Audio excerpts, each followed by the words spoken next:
welcome to the Codcast. This is going to be a wild episode. We went over, the roster changes last week, headed into week 1 of the Paris qualifier, ahead of probably what's going to be the most lit major potentially that we've ever had in terms of just a regular major. There's been a lot of roster moves prior to the stage and now in the stage. We'll discuss if it's the craziest Rostermania we've ever seen.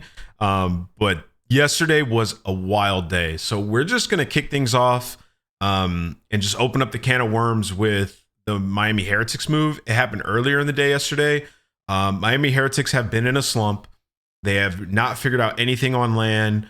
And the same problems that they had for a while just keep coming back to them. And now they just decided to make the move, bring Reeal up from the bench, who I believe they signed to like a 2-year deal on their bench like a couple months back. And then they put Trakes, or they released Trakes is what I saw. Not even just benched him. They released him. That's what the post said. Yeah. So that to me is wild. I'm going to just kick this over to Ben. If you have anything to add to this, how it went down, if you heard anything prior, and then we'll talk about what we think it does to the team. Well, this has been rumored for a while. I've been hearing about this. I'm gonna be candid with you since like the middle of winter. Like there has been momentum that like they really enjoyed playing with Reeal. It was if you remember functionally how he got in Toronto, it was a bit of a mixed situation. Like those guys are still friends with each other, and they wanted to make a potential reunion. So like it was on the cards for a while. I think them finally getting a skid, getting back to back mid placings on LAN, I think finally was the nail in the coffin. Reeal getting released off of Toronto, all of that led to this. I just feel like Trakes got hard done in this whole situation. We'll talk about it. I don't think he was necessarily like the single problem and had to be replaced. Yeah, Ray, what are your thoughts on this move? Kind of like, do you think Trakes deserve this? And also, I mean, brother, we were literally talking about how he was top 2, top 3 for Rookie of the Year race, like literally 2 weeks ago. Like, I don't think deserving the fate that he got. Obviously, probably not the case. I don't know if there's any truth to this, but I saw some posts about how his Spanish wasn't that good. I don't know. Really? I think people were reaching for something, but again, that's so speculative. Like, probably not really a thing in all this. The only thing for me that's a little wonky and kind of what Ben said, like I think the Reeal moving back into the Heretics pipeline seemed to be something that started a while ago. It did, yeah. And I think the reason why maybe it took so long for them to actually do this is because of the visa situation. But yeah, I don't know, man. It's a weird one. Like it's another team. There's a few teams this year to me that just seem to have the pieces together from an individual standpoint, where like players have some good performances through a year, like not necessarily always consistent, but for the most part do well enough for a team to succeed, and the teams just haven't been able to find success. And I think, I mean, the roster changes we saw yesterday, including this one, to me seem to be reactions to the lack of finding success and trying to find answers. Only time will tell if these answers are actually what they think they are, but I'm speculating that there's more to it, and I don't really see. I mean, this change in particular. I'm not saying Reeal, like obviously they were a good team last year. Don't get me wrong. They were solid. The start of the year. Yeah, Reeal the start of the year wasn't all the best with Toronto, to put it kind of nicely. I think you could not playing well. You could argue that was also kind of like a team thing. Like again, you can't really produce well if the team isn't really doing what it needs to do to win. But I just don't see how. Right now, at this very moment, I don't see how this change is really going to change all that much for them. It will reset, like, let's say the vibes within the camp weren't that great. We saw some reactions on the cameras on their last match. Like, obviously, things didn't look like they were in the best of shapes from where they were mentally. So hopefully that'll help. But in terms of, like, the gameplay aspect and where they stand into how close they are to winning or how far they are to winning, a player like this change to me just doesn't change all that much. Yeah, I mean, so I'll cover this from, like, I guess a different angle. So they've had, I would say they were good last year, and they were building towards something.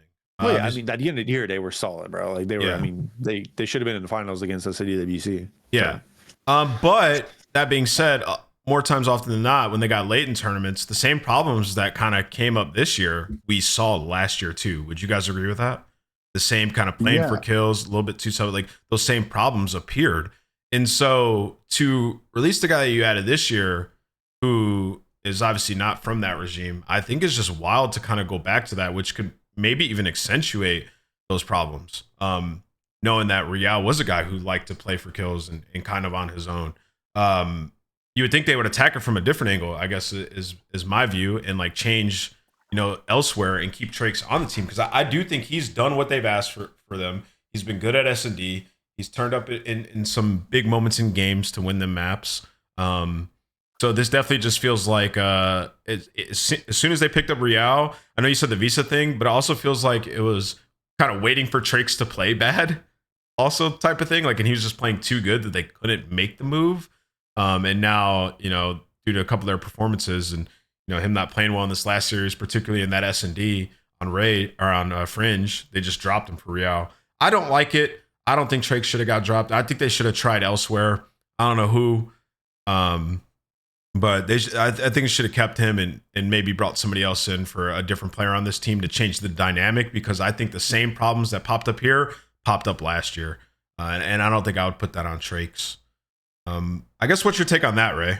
Just from a gameplay perspective. Yeah, no. I think we're on the same page, to be honest. Like, it's there's going to be a lot of convincing to have to be done from an outside perspective for this move to actually make sense. I think my fear in all of this, and the same thing with all the other team changes we're going to talk about, is the amount of time that you actually have between now and the biggest events of the year. 6 weeks till champs, or like 7 weeks. Like, it's not just that. It's just we just had some new maps added. There's more maps to the pool. Player like Reeal, who hasn't really been in. I mean, I'm sure has he been playing challengers? I don't think he's been playing all that much challengers, at least not as of late. I think he has.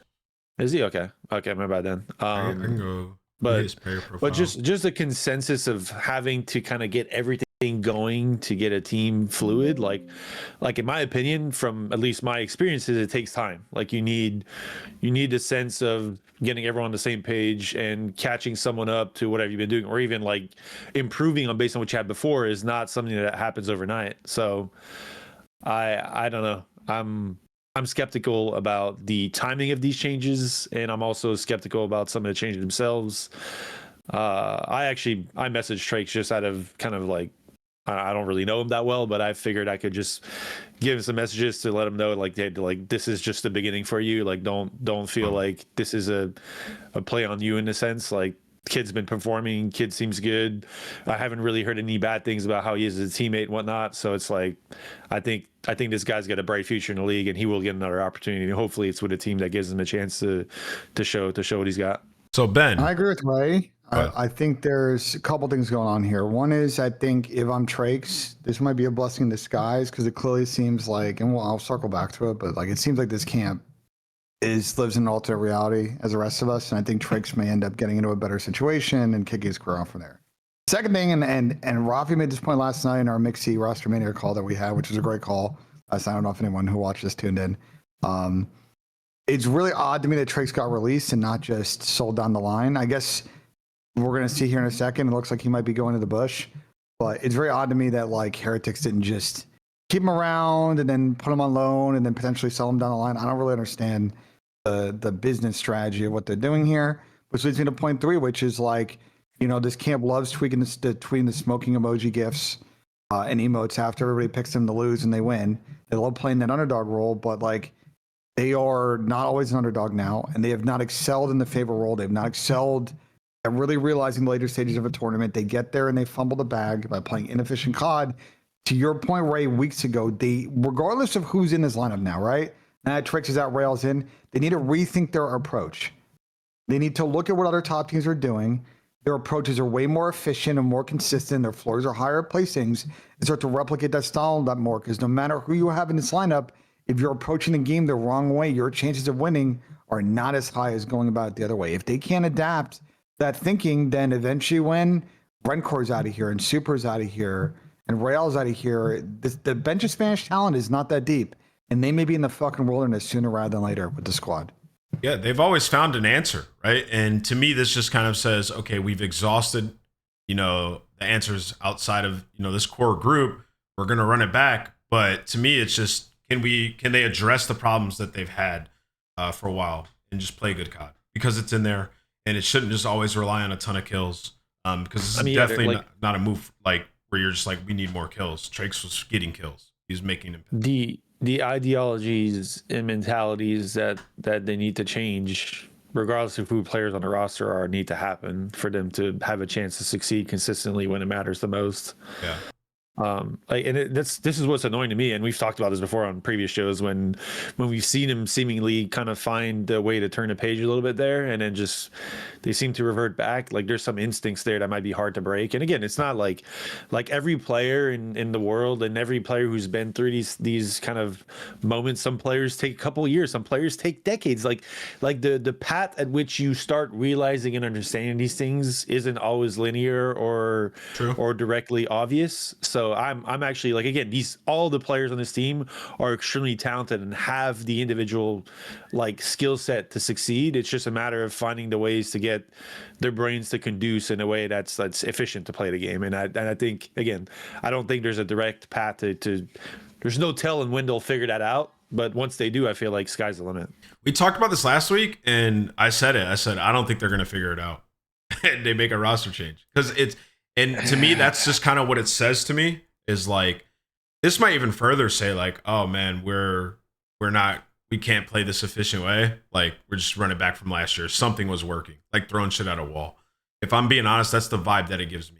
Like straight up. I just have a hard time believing and again, maybe this is the coach in me saying these things, but I have a hard time believing that anybody isn't capable of changing. Like if you have I'm using words here, but if you have the thumbs and you have the eyes and you can coordinate your motions and you can do the things that are purely just moving things on your screen, right? Like I have a hard time believing that someone cannot change their instincts and the way their brain works and sees things to match what's needed to succeed. Well, if there's a case to argue that, it's them. There's been plenty of examples. It's not just them, bro. There's been plenty of examples of players in the past that have taken time to get to that point. But again, I just they need, like, if they can find the right guidance, if they can be in the right motion and mental state to be okay with not feeling comfortable and all that, because I'm sure it feels hella uncomfortable changing those things. Right? Like you go from feeling like you need kills to where, oh shit, I died here, this doesn't feel good, but in reality that debt might have been a good thing. So yeah, I don't know, it's a tough thing for them to try to figure out with the amount of time they have left this season, for sure. So Ben, where you heard Trakes is going to the bush? Well, I think it's addressed in that article. Oh, I think the one that you just pulled up on stream. That's what people were saying in the chat. Yeah, people were saying that he's not allowed to play in the challenger thing, right? The No, he can if Abe is going to Toronto, then Bush are allowed to pick up. Oh yeah, Trakes in that situation. That's a win for Bush. Really? Yeah, so Bush is a big winner in this situation. Big winner for Bush. Italian school. Trakes about to come in and absolutely just dumpster. He is. He's going to be frying, bro. All right, so let's move on from the Miami move. Regardless, we feel for Trakes, excited for Reeal to come back, see if he can, bring his name back into the fold, because he was becoming a star player in our league last year. And obviously some bad fortune to start the year on Toronto. But we had more moves, and this will probably be the big chunk. So yesterday, I remember seeing like the rumor and talking to people, and I just couldn't believe it. The first thing that I heard was like Neptune had benched himself. And I'm like, oh my God, is this going to be a gunless move all over again? And then I heard the rest of the news, and it was like, okay, they're like Joedeceives in place of Neptune. And immediately in my head, before thinking about personalities, like team beef or anything like that, I was like, how's this the move? Because Neptune, obviously Major 1 MVP, extremely talented players, had a lot of success over the last, 2 years.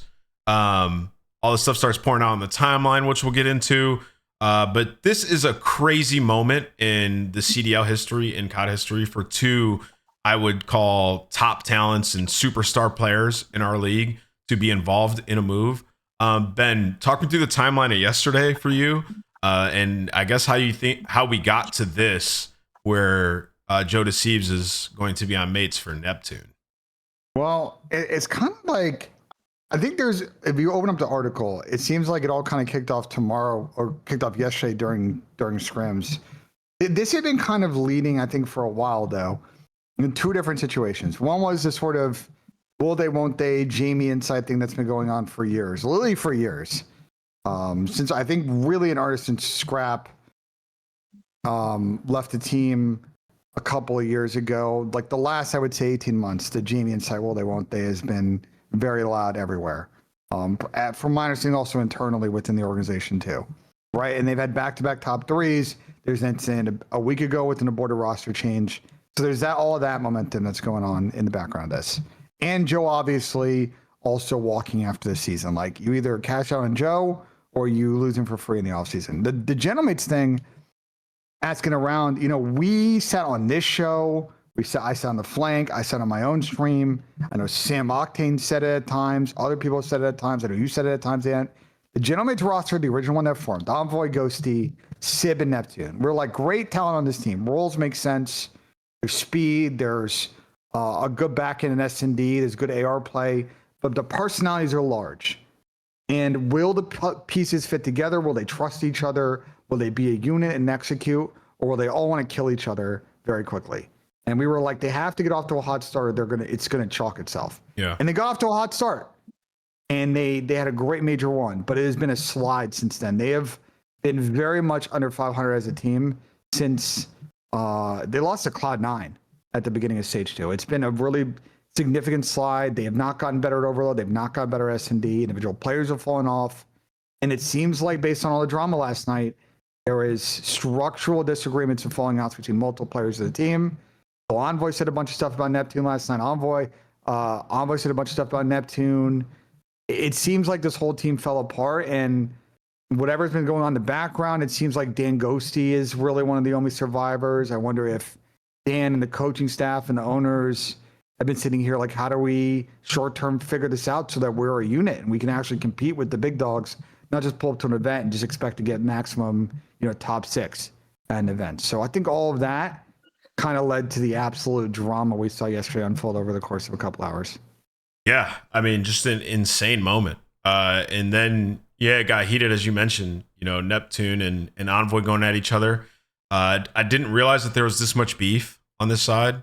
These guys just won an event a couple months ago. They were playing insanely high-level COD and honestly putting out teach tape in terms of hardpoint and respawn. And then, it seemed amicable. Like, obviously, Envoy ends up in a good spot. They found him a place to go, and they got Reeal, and things were looking good after that first match. But then after the Riyadh match, things hit the fan. Yeah, Ray, what are your thoughts on this? I know you're sitting back, kind of just observing everything yesterday. You're coach last year of Neptune. You know what he's capable of. Like, how does this happen to a player like this? Well, it's again, I think it's more. I don't think we look at it from an individual standpoint. I think we look at it from a team standpoint. Like you had, like here's the way I look at it. I think like step one to be a competitive team in any league is to have a roster capable of winning from a skill standpoint, individuality, right? Yeah, you got to have the personnel. If you don't have the personnel to compete, then it's going to be pretty hard to win.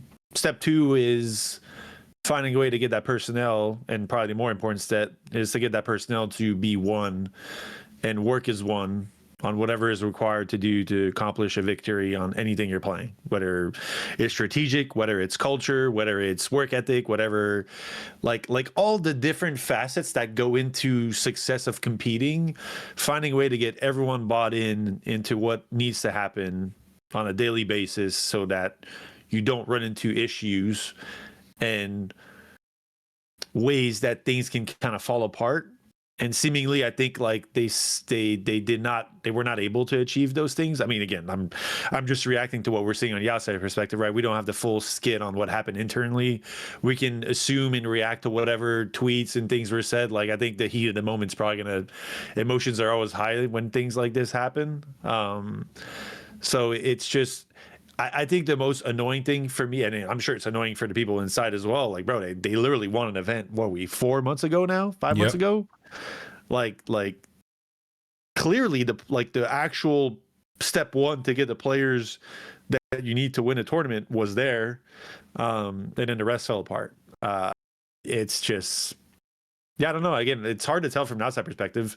I can tell you like from a position we were last year, like in any team, and here's what I'll say, and probably more so to this as well. This is not even my team, but any team I've had in the league, any team I've had coaching, and again, I wasn't coaching for the CDL, but since the inception of the CDL, I've had 4 or 5 different rosters, and there hasn't been a single year that hasn't gone without its issues. It's impossible, in my opinion. I think even if you look at FaZe, when they had the last year they played with Alec, like had their issues. Like everybody has issues. Dynasty team, every team goes through bumps in the road. There is no like rainbows and sunshine and just light glooming on your team for an entire season. You will have bumps in the road. It is part of the business. It is part of the deal. You have 4 guys that are ultra competitive, and again, there is I refuse to believe that not every player in this league like doesn't have an ego. They all have egos to a certain extent. Some of them are more obviously like shown up. Like when we talk about big personalities, like we can agree that some of the players in the league have bigger, I don't know, we'll just use bigger heads than others. But yeah. To me, ultimately, like the team itself, the staff, the players, the management, the CEOs, or whoever it is, like collectively, to me, the teams that I've had success with are teams that were able to find a way to have the right culture to be able to work through their issues, like the right process. It's not just game process. It's not just about how we talk about the strategy, but how we talk about our issues.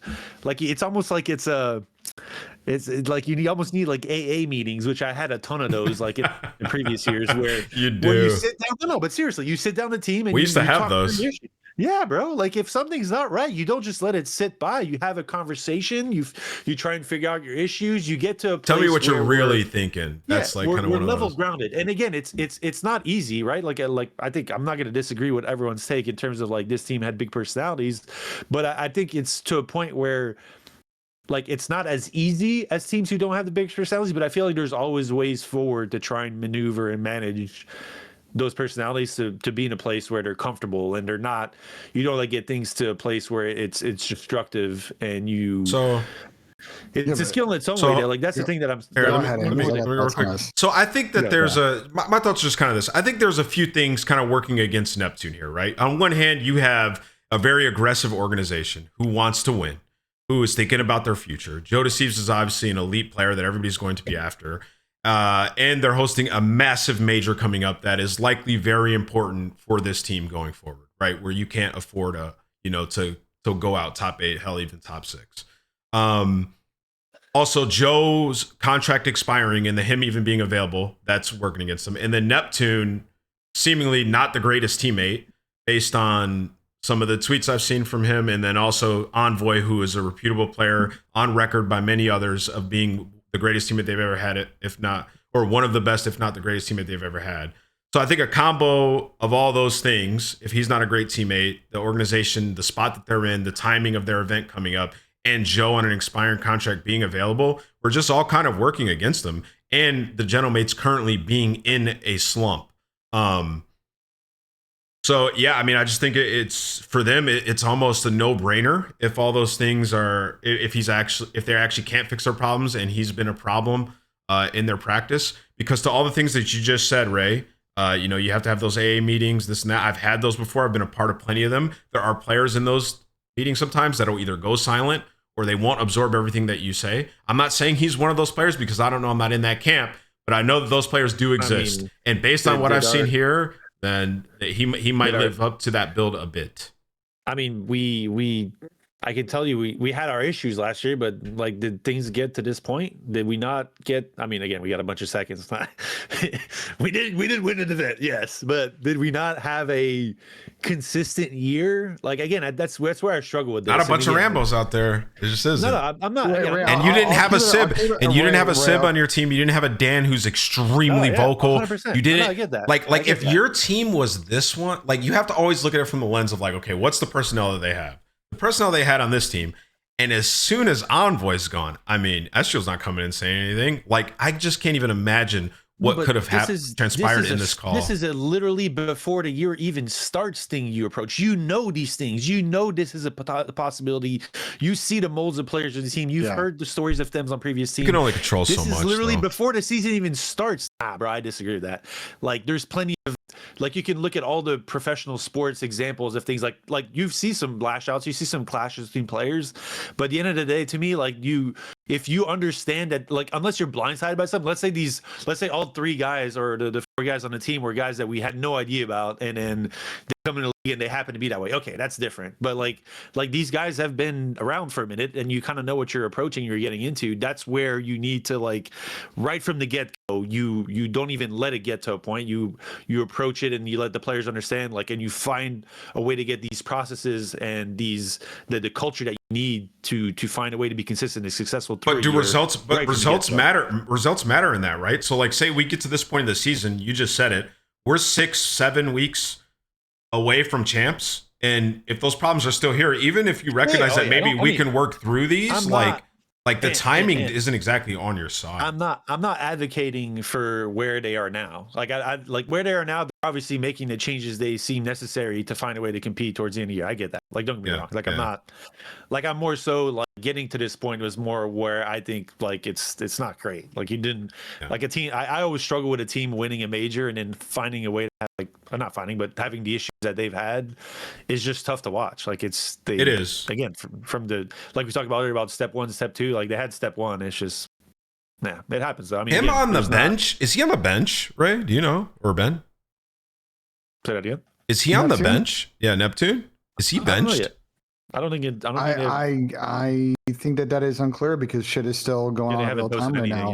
Yeah. We need to comprehend that as of the time that we're recording this, 12:31 the afternoon East Coast on Wednesday. Like, this is an active situation. There are still conversations going. Things are still being sorted. Like, none of this is 100% in yet. The only thing I will say, guys, about this Nep thing, look, this is a larger than life team with a lot of personalities. To your point, Ray, like, people got to figure it out, but they didn't. The thing is, he's had issues on this team. Ray, I know you were in the mix last year, but, like, stuff got out to the point that Kayson's talking about things on stream. So I know we don't want to put you in a tough spot, but, like, I'm not stuff got out last year. Yeah. and then we all know what happened on New York Subliners years ago. That's the last 3 pro teams he's been on, and all of those teams he's had issues. It's he's a talented player, but he's got some shit to work on. I'm not gonna stand here and defend things. Like, again, I don't know what happened, so, like, I'm more so speaking from generalistic point of view of different players that I've worked in the past, and I'm sure people can read between the lines. But people grow in different ways. People mature in different ways. People mature at different times. People go through different experiences that help them realize certain things and to find a way to put themselves in as individuals in the best place possible to be in a place to help a team win. And I think, like, again, I'll just say this about Trav personally. Like, Trav made a lot of headway from where he was before he joined our team last year. Because, again, like, that was when we first were in a position to find a player. Like, that was a thought process with Trav, because, again, we saw all the stuff that happened with Trav before. And then when we picked him up, like, it was great, but we went through our issues just like any team does. And as the year went on, he got way better. And, like, to me, to a point where it was, like, almost like past it towards the end of the year. Like, it's just everybody goes through these things through their careers and things. And again, like, I have conversation with most of my guys through the season. Even, like, I've spoken to basically every player on the team. Not to a point where, like, I'm involved in what they happen on our team, just more so, like, catching up, like, talking about life, like, just, like, they ask about my kid, and then we have conversations. And obviously I spoke with Trav too, and it's like I feel like he's in a really good headspace to where he's been. And again, I can't, obviously what he tells me is what he tells me. I have no idea what happened within the team, but it's just, again, the team aspect of things is really, like, an important thing for any team. And I mean, just, again, the whole social media thing we saw yesterday was kind of like trash in a way. Like, it's just like what you have up on the screen. It's pathetic. Yeah, it's pathetic. And that's the thing. I hear you on the team thing, right? But individuals are part of a team. If individuals can't adapt to playing with different teammates, not always getting their way, just being part of the unity involved at this level, then, like, doesn't matter how talented you are. Doesn't matter how good of a player you are. If the list of people that don't want to team with you gets too long, It really shortened your career. But also at the same time, we should also like put in perspective, like those things can be manageable with players, like especially when they're good enough. But it's like I said, it's a combo of factors. Like all those things were working against him, right? It's probably not just, oh, he's a bad teammate, we gotta get rid of him. Joe's available, huge event coming up. The season only has 7 weeks left. Like there were a lot of factors, I guess, working against him here. And it would have required a player like Joe to become available for this to even probably be an option in their mind, right? Joe is a superstar talent, like literally unbelievable. There's not many players or SMGs that you can look at and be like, this guy's going to be an upgrade to Neptune. You know what I mean? Which I think I would say Joe is on that same level. Neptune can play to that, but I think Joe's been overall a better player than him. I think we lost Ben. But has there been... BENJ? We need BENJ back because this is more of a big question because he's the... Yo, Ben, you there? Am I lagging now or am I Give me a 10 count. You're good. 10, 9, 8, 7, 6, Yeah, you're 5, good. 4. Good. Okay. Ben, has there been information as to contract situations? I mean, I'm sure it's probably too early for that, but like, did the Gentlemates re-sign Joe's contract, or did they just inherit? From what I know, I think the org-to-org piece of it, the org-to-org piece of it was sorted. Is my mic still fucked up, Ant? I don't. Be honest, you sound good to me now. I don't hear what everybody's hearing. Maybe it's just through OBS. Are you unmuted I'm muted in the... You sound good to us, Ben. Are you muted? Oh no, Ray's like out of the... Here, let me try this. Let's see. Is it Ant's thing again from last week? Was the popping thing we had, didn't we? Yeah, we had that last week. Pretty sure. Guys, the audio fucked on my stream because Ant's stream is what you're hearing. Yeah, he's pushing my stream. Let's see. I don't really know what to do when this happens because my computer is operating fine. Everything's good. I think. What did you do last time? I reset my computer, but I could just reset Discord. TS? We went to TS last time and then fix it. Yeah, I think so. You don't hear popping? Let's just go to TS. All right, see if it fixes it.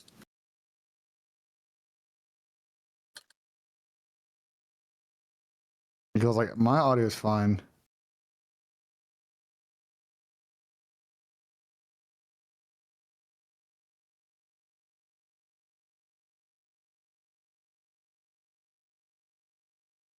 Connected. Channel Yo, what's up, boys? 1, 2, 3, 4. Is it still popping? Chat, let us know. Hello. Was I popping too?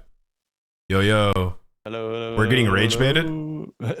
There's people saying rage baiting and confused. I don't know. Some people saying it sounds good. So I heard Ben pop 1, like 2 times 3, earlier, 4, but I haven't 5, heard it 6, since then. 7, 8, 9. People say it's still popping. Yo. Is it good now? Okay, whatever. Just Discord cheese. Well, so getting back on topic. So you were asking about the transaction where it's at. So Yes. Where it's at is I think the org-to-org side is pretty close to being done, if not done. I don't know if the player side, like where that's at. You know what I'm saying? Like I don't know if Joe's signing a 2-year, 3-year, 1+1. Like I think that's all. I think this all happened very quick yesterday, and I don't think they've gotten that far in that convo. Because it's like if you're Joe and you're now signing a big money deal, you got to get a lawyer to take a look at the contract. Like there's a lot of pieces to this that I don't think would get resolved in 6 hours. You know, It's got to get resolved today, like, doesn't it? Isn't Wednesday the day, Ray? Like where you got to have your team for the weekend? Typically, yeah. I mean, they'll let players. Typically, they'll give teams leeway if there's changes going on. I think they just want to know so they can prep the broadcast stuff. Yeah. I don't think it's like an actual like league rule thing per se. but like and Ray, like for example, like if it is an extended thing where you want to talk bonuses, like you could sign a temporary deal for a week of, hey, we agree to this framework of a deal, but for CDL reasons, we need to agree to a short-term contract in order to be able to be eligible to play. And then if it takes us a couple of days to figure it out, you know what I'm saying? Yeah. You get it done. So here's what I'll say. In the past, when we've tried to make trades or pick up players, it was typically with a caveat of there's a signing period. So like if we only buy out this player if he's willing to sign a new contract with us. I would assume that this is going to be the case if they actually get Joe. I would be surprised if they.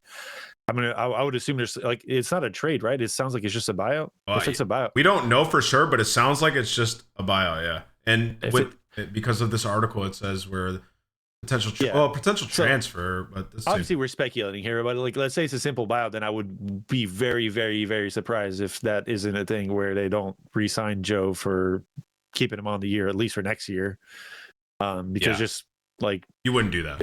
It's actually we haven't seen rentals, we haven't really seen trades. Like it's kind of crazy to see what we're seeing now because I mean this kind of stuff to me isn't necessarily unexpected. I think at the point of the year right now, it's probably more expected than what we thought because again we're 1 week into Major 4. We literally have like 4 weeks till the last land, and then it's chance, bro. Like you don't really have all the time in the world to readjust and to find a way to get your team to be. They're going to sign him to like a 2-year +1. I mean, you would assume, right? Like that's. I would assume this deal isn't just for a now thing. It's more like they see a way of getting a player that.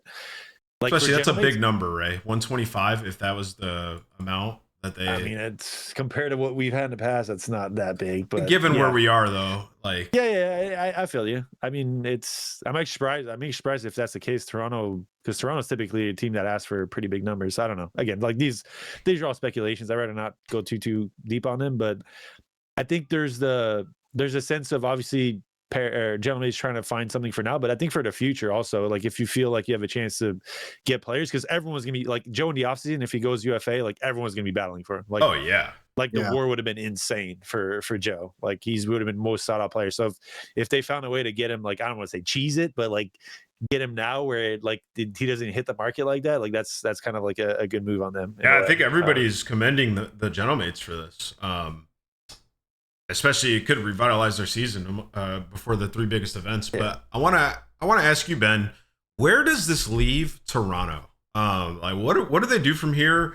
Let's just assume that it was they sold Joe for 125K. You're now left with Kips, Insight, and Kleenex. I guess Insight being the guy that that they considered releasing a couple of times. What do you do now? Do you just go down to challengers? Like, where are they at as an organization? Because they've had their foundation for so long, since all the way back to the beginning of the CDL, and they have been like the gatekeepers of the top 4. Where are they headed, and what are your thoughts?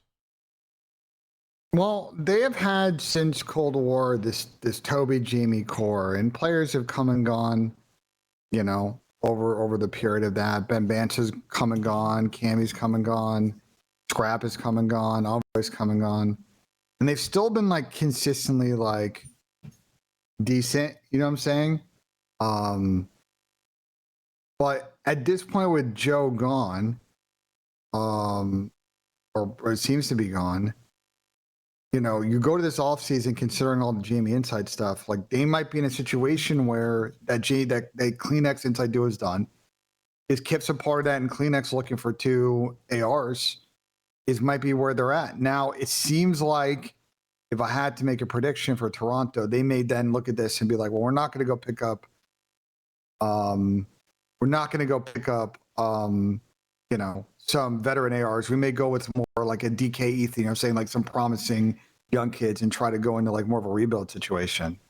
But yeah, I mean, I think this is sort of the end of an era for them, but people are saying it's a Ronnie bomb. Yeah. What did he tweet? I'm about to pull it up right now. Also, I don't hear what a few people in chat are saying. Let's see Ronnie's tweet though. Ronnie bomb. Well, the Ronnie bomb is that article he just pulled up. Oh, okay. It's already been up. He just retweeted it. But to finish the thought, I just think for Toronto, this is going to be a critical offseason because if they don't make the right decisions, or if they go with the promising talent, they got to make sure they develop, or that like 6th to 4th placing that you're in, suddenly you're now amongst the bottom 4, just kind of thrashing about there at the bottom of the standings, trying to do the roster cycle every event to try and find something. And that's not the spot that Toronto wants to be. They want to be up with the big dogs, having like a consistent kind of feel. So Abe's pretty much a lock if they're saying Trakes to Bush, right? Like that means like Abe's pretty much a lock. You would assume. Okay. So then it's like that's a good assumption, I think. So they're just going to ride out the rest of the season with Abe in place of Joe. I mean, that kind of firmly moves Toronto, in my eyes, out of the discussion of a team that's not saying Abe's not a good player. It's just Joe is that good.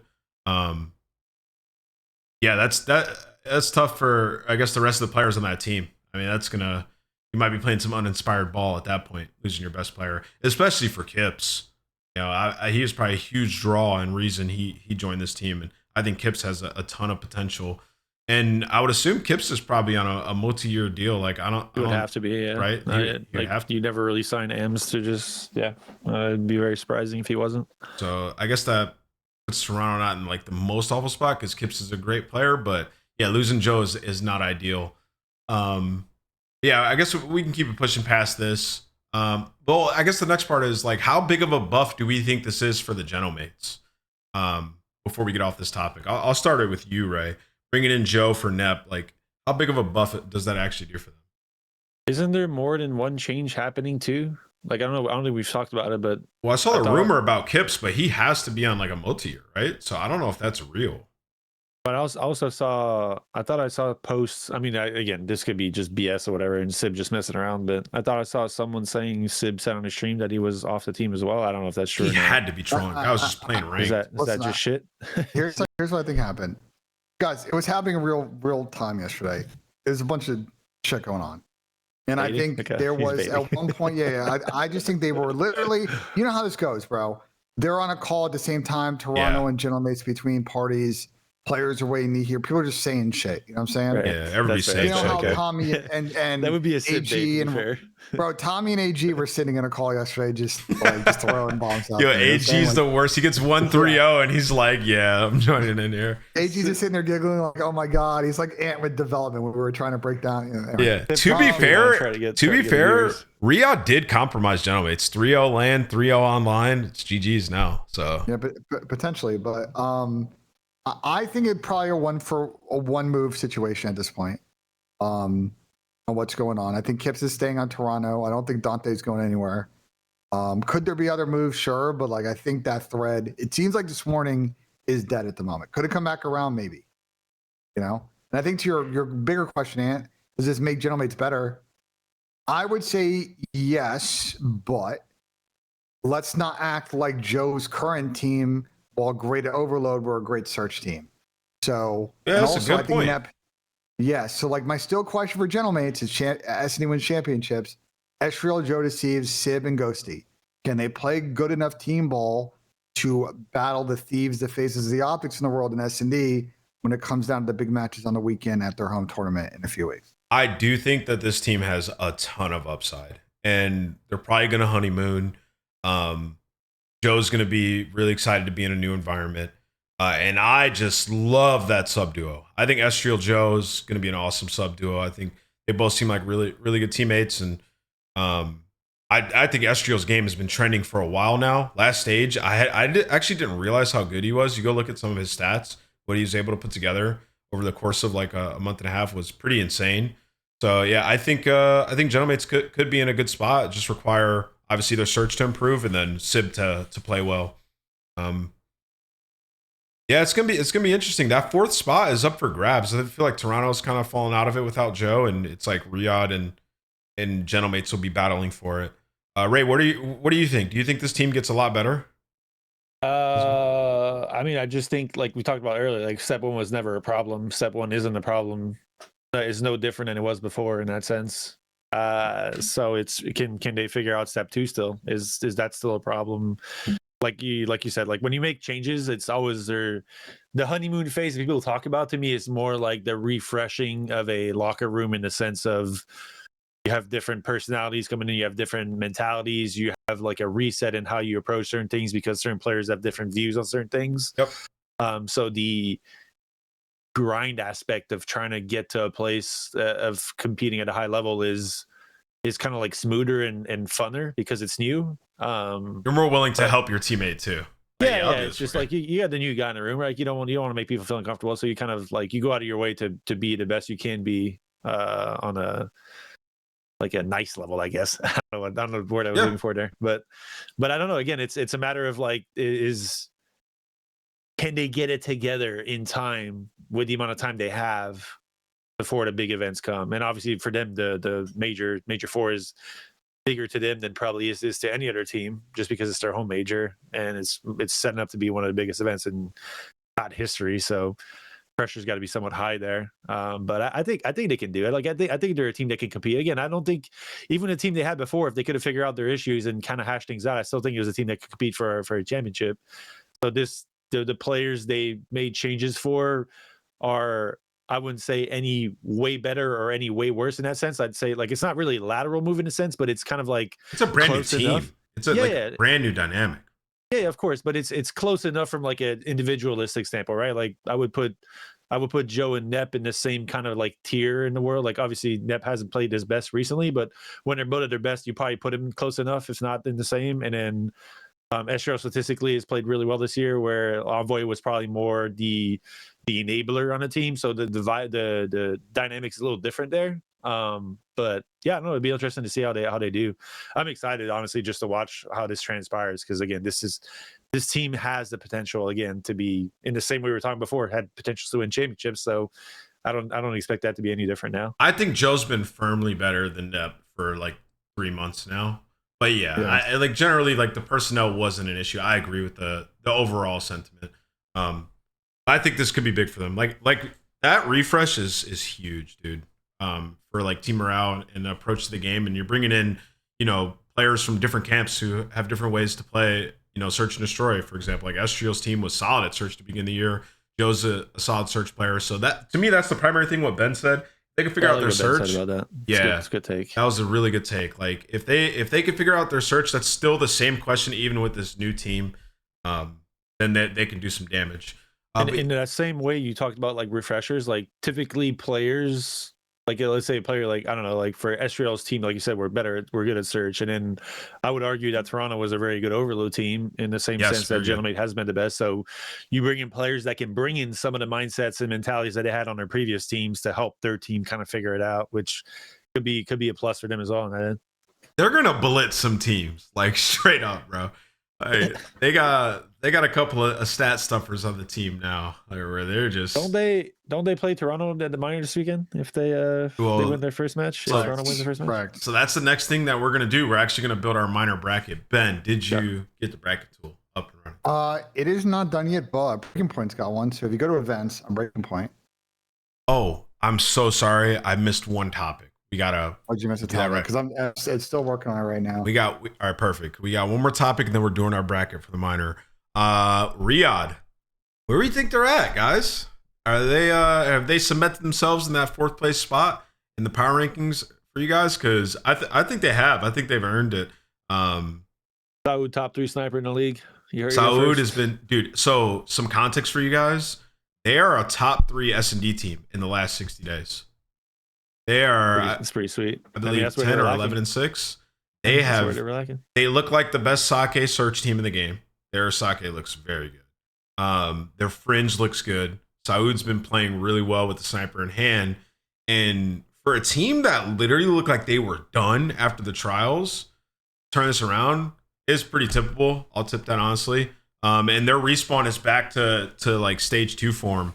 And like, dude, Ray, we knew it was in there for a while. Like they had shown so many flashes of it, but they just gotta bring this same level of play into LAN, where they had some strides at the last LAN. Obviously, they lost to the finalist. They could have beat Optic if their search was a bit better in that game 5. But yeah, Ben, what do you think about Riyadh? Where are they at right now? Are they a championship caliber team yet? I think online they've been playing great ball for a while now, and I think it's just been about getting Saud and the rest of the team to play their same system on LAN they do online. They had a really good Major 3 until that one bad day. Like they're very similar to like United in like World War II, beginning of Black Ops 4. Like the potential is there. They're a good team, but like I don't trust them to consistently show up as LAN as others. But I don't think it's crazy to say that they're potentially a top 4 team right now. They played really good at the beginning of this online qualifier last weekend. I really like essentially the run they can make in the minor tournament. I would include LAN into that statement. Right? Okay, well, they got top 8, top 6. Okay? Like, let me just finish my thought. I think right now where they're at in all 3 modes, Hardpoint is good. Search has looked much better now that Saud is comfortable in S&D. People got to respect the fact that they are really good at Sake S&D. That is now potentially a map that has to be vetoed against them until other teams adjust. If you are a Falcons fan right now, this is the most optimistic I think you can be about their team all season. Considering the Toronto Gentlemates are making this massive shuffle, FaZe I think are good, but they've got their own issues. And Optic and Thieves I think are the 1-2 dogs at the moment. So I don't think it's a crazy statement, and I will say it's you and I talked about it before. I don't know if I would go out and say, yeah, they're auto fourth, but they are like 4A pretty solidly for me at the moment. And we got to see with new Toronto Gentlemates how they may factor into that. Yeah, I mean they've been playing well. 10-6 in search last 60 days. The hard point, a little bit of a skid as you go further into the tournament, but I think generally everybody respects their hard point game. They got a decent bag with some maps. And then their overload is absurd, dude. It's been absurd for a while. 11-3 in overload. Obviously, exposure is just a lockdown map for them. Yeah, they're just a hard out, especially when I think Kiz is having like a really good couple of months. He's been one of their better players. Xnit's playing with some confidence. So yeah, they got to bring this momentum going into the major. I mean, for them, that's the ultimate question, right? Like, can they get one of those big upsets? I think you said it, Ben, on the last episode, where it's like at some point you just have to get one of, like, it's nice to have a run, but you have to get the big upset. You have to beat Optic in that game 5. You have to clutch up upset at LA Thieves on LAN. So I guess that's the next step for Riyadh. There's really not much else to say. Did we not I've been pushing this, I feel like all season long, but I felt like this team just needed time.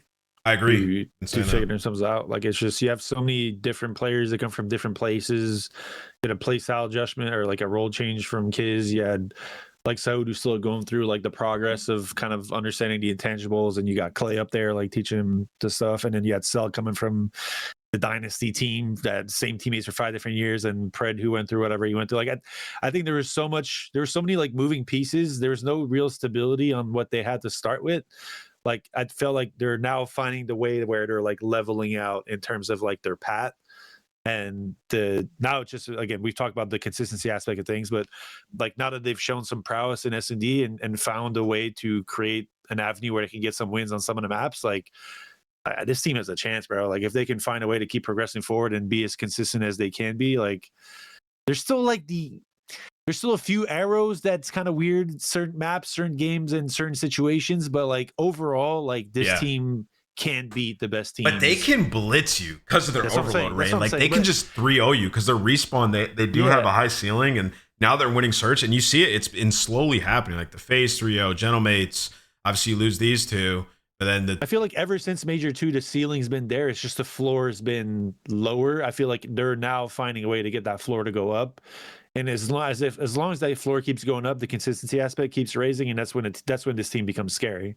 Because again, from an individual standpoint, like all the players on the team they got 3 world champions who are obviously incredibly skilled individually, and Saud to me has been one of their best players at certain times. Like, a kid can shoot, a kid can play. And his snipe is gross, bro. I don't think we need to like undermine that in any way, bro. His snipe is disgusting. Good, Like, he is talented and skillful, and he seems to be embracing the big moments right now, which to me, for a player of his stand, is what you want to see, because that means that when those big moments happen on, hopefully he can react to it in a proper way and be the player he can be. So I'm excited to see this team compete for the rest of the season. I think they might push some waves at the big events this year. The one barrier with this team, and this is a learned thing, and remember, we got to be Xnit is when it comes to just general competitive COD experience, he is just so low in the list because of how underdeveloped that region was historically. Is just the adversity you face at events. We're playing some big lands. Tough Saturday series, we get knocked down to losers. Tough Sunday series, if we're in winners finals, we get knocked down to losers. Dealing with the ebb and flow in the middle of those series, that is your point, right? That is the floor, right? Why have, say, FaZe Vegas been so good over the years, Optic good over the years, Toronto good over the years, He's good over the years. They manage those situations well, the right things to say after bad maps, after bad series, and rebound and make the run. That's where Falcons are going to have to find and build that experience. And then to your point, like, they can realize their potential. I do genuinely think at some point this year, Falcons are going to find themselves in a top 3 situation, and they could make a final. I genuinely believe if it lines up, it can be done. You just gotta get one of those big upsets. It's gonna come down to the big matches now. We know what you're capable of. Gotta win one of those game 5s, one of those upsets on a Sunday. But let's do the bracket now. Ben, link me the tool. Actually, I might have it like saved. Well, no, my side thing is still Okay. I'm still working. We can on just pull it If up. you go to Breaking Point. Okay. Go to the like events tab and go to. I have this feature. You probably do too. Go to like the go to like the minor 2. There should be like a bracket mode where you can like make a bracket. I'll show you how it works. So Minor 2. Bracket picks. yeah, bracket picks. Hold on. Sign in real quick. This is the FYI when you're signing in, yeah. You'll see that you can select the picks and then you can click a button and it will show you like what the bracket looks like. New Bush tweet. Did they announce Abe? Did they announce this is new Bush tweet? Oh, it's Jace. It's a video of Jace in Chicago. Okay, so you said go to events. Jace is gonna get himself kicked out of the Barstool office, bro. All right, Ben. So I'm on here now, and I can make my bracket. Oh, okay. Yeah, so you select it, and then once you select the games, you'll see view bracket Okay, and yeah. see what the extra. So you should have view bracket just off the rip so people can see, kind of like, you know what I'm saying? All right, so this is the bracket chat. We're gonna do our picks now. Kind of go through them together. Riyadh and Carolina. Before you do this, you see the 2 big like square buttons on the UI. You can use those to like make it bigger. Yeah, but I don't think I can pick here. Can I? Oh, I can. No, you can't pick here. Oh, cool. Yes, I can. Okay. Perfect. All right, so we got the minor this weekend. It's gonna be a fun time. Last minor was super exciting. Oh, my bad, chat. Hey, can you guys? Everybody can see? No, it's on me. It's on me. Okay. Don't worry about it. It's me. Let's start at the bottom. Since we just talked about them, Riyadh versus Carolina. I think I got Riyadh winning this one. Just the experience as a team. Could be a good I feel like series. it's gonna be a good series. Carolina's been playing really good lately. I mean, I got 3-1 Riyadh. Yeah, I think I'll go. I think Riyadh comfortably the better overload team. I'd probably say, I mean, really just kind of better at everything right now. But I could see it being some competitive maps for sure. I can see. I mean, I honestly could see an upset here. I'm not saying it's going to happen, but Carolina has played some good COD as of late, and they did just lose to a team that crumbled the day after that team got blitzed by Riyadh. Yeah, but they were close games. Whereas in like 250, 220, 6-5 search, and then was it pretty close overload, if I'm not mistaking? Yeah, I mean, they were closer maps, but Riyadh did blitz the same we team. Had the whole stretch. Here's the He issue. did. Ravens not winning this. Carolina, Falcons are a very good 3-mode team, and I just don't know if Carolina's like they're not taking 2 SNEs off of Falcons. Can they win the overload? I can't believe we're saying that. I was gonna say Ben is not we. Ben is. Yeah, Ben's saying that. I'm just like I think this is. I'll never rule that out, no matter how good they get at search. I think there's a classic 3-1 at the moment, bro. I think Carolina will win map 1, and then a la Vancouver, Seattle Surge, and MW3. Riyadh Falcons will win the next 3 maps. Yeah, that's who Carolina would need to be on the map is Allah to win that one. All right, I'm just saying. I would be like, good. I wouldn't be entirely surprised if Carolina somehow found, which could be like technically an upset, but I wouldn't be surprised if it did happen. Again, like we're high on the Falcons because of how they've played recently, but I want to see it happen over the course of the whole stage for us to really know like the consistency's there and they're not looking backwards. Like they definitely have the highs, like we know that. Like, but I think the coming matches will be a real tell of where they actually stand moving forward. Yeah, I'm also, just excited to keep seeing what Lurks can do as we get later into the season. These last couple events he has, like you mentioned, there's not a lot of COD left, and they're probably not going to be at COD Champs. So he gets opportunity to leave more remark. But let's move on. They need to. I remember how we talked about how they need to be like top 2, like basically get top 2 in this to get the points that's like needed to compete. They got to go through Riyadh, then they got to go through Optic. Yeah, impossible, bro. It's tough, bro. They're super cooked. They got shafted with these schedules this year, bro. I saw an interesting thread though. Like if they play I and Miami play I, and Miami bomb out of this event, like there's a role, but essentially Carolina's gonna have to get top 3 at the event. Yeah, Carolina has to like it's not like if it was just the other team bombing out, I could see it, but they have to like basically go crazy. Oh, I can't Which is select our here. fun. I have to do it here first. All right, so we'll go through these first matches. Okay, so we got Riyadh. We got Toronto, right?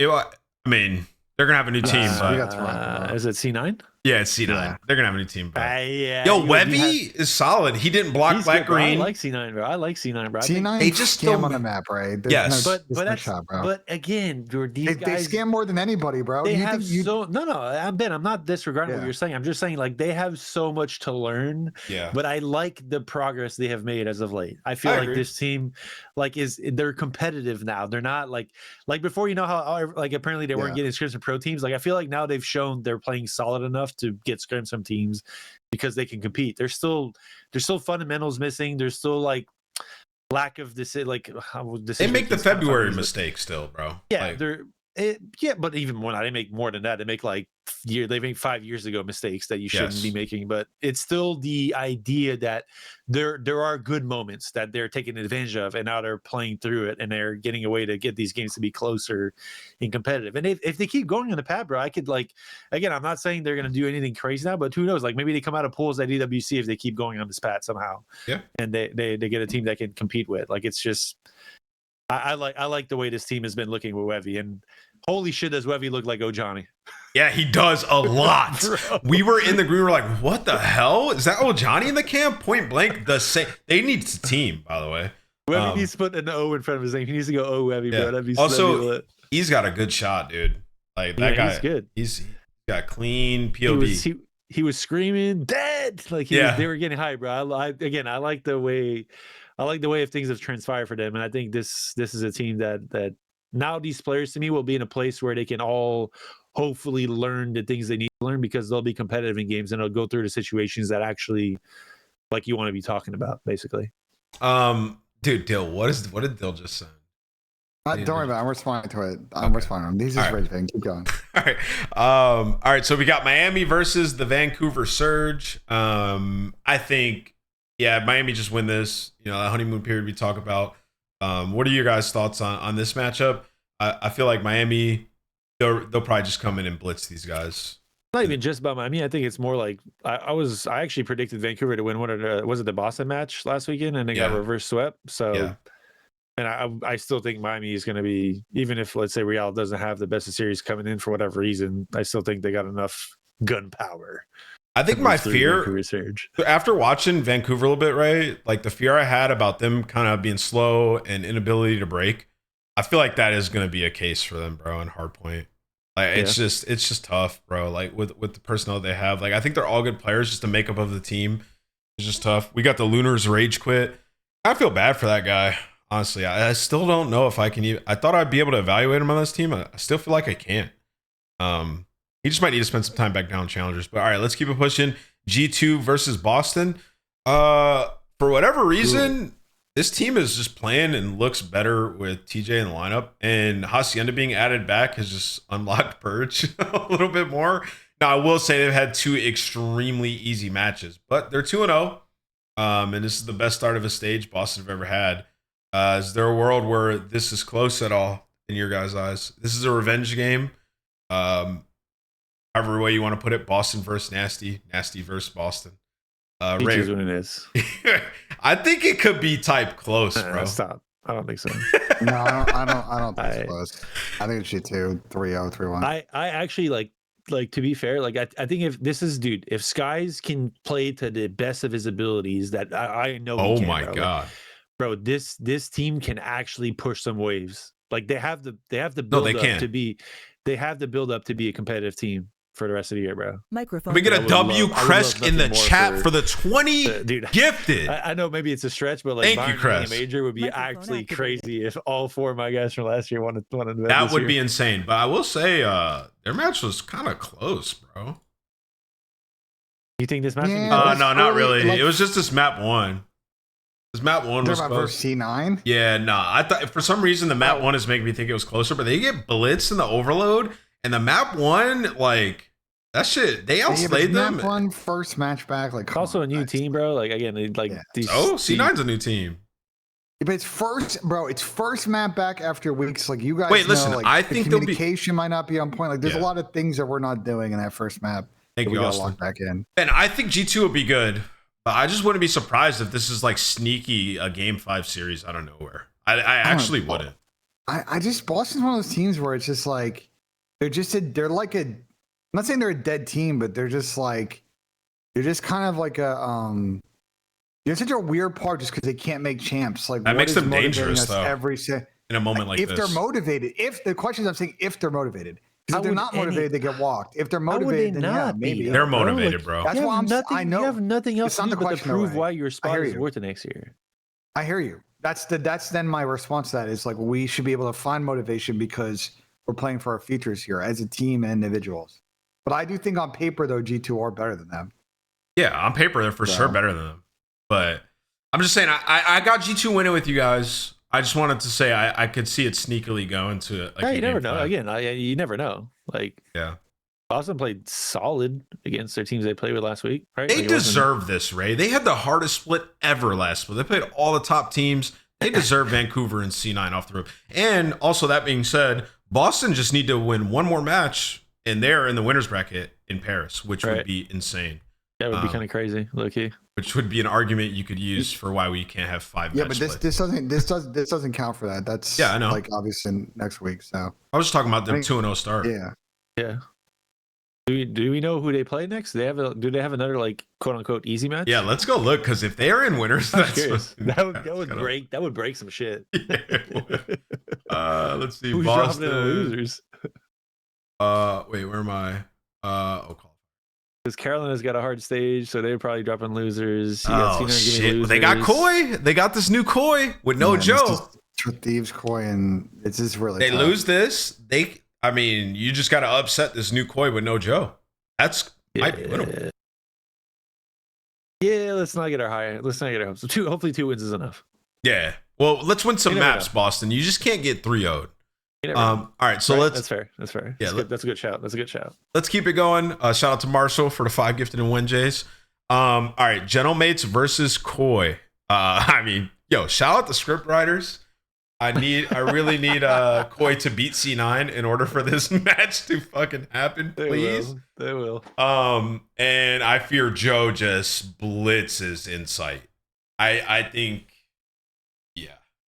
I got Gentlemates taking this. Abe would be coming in more than likely.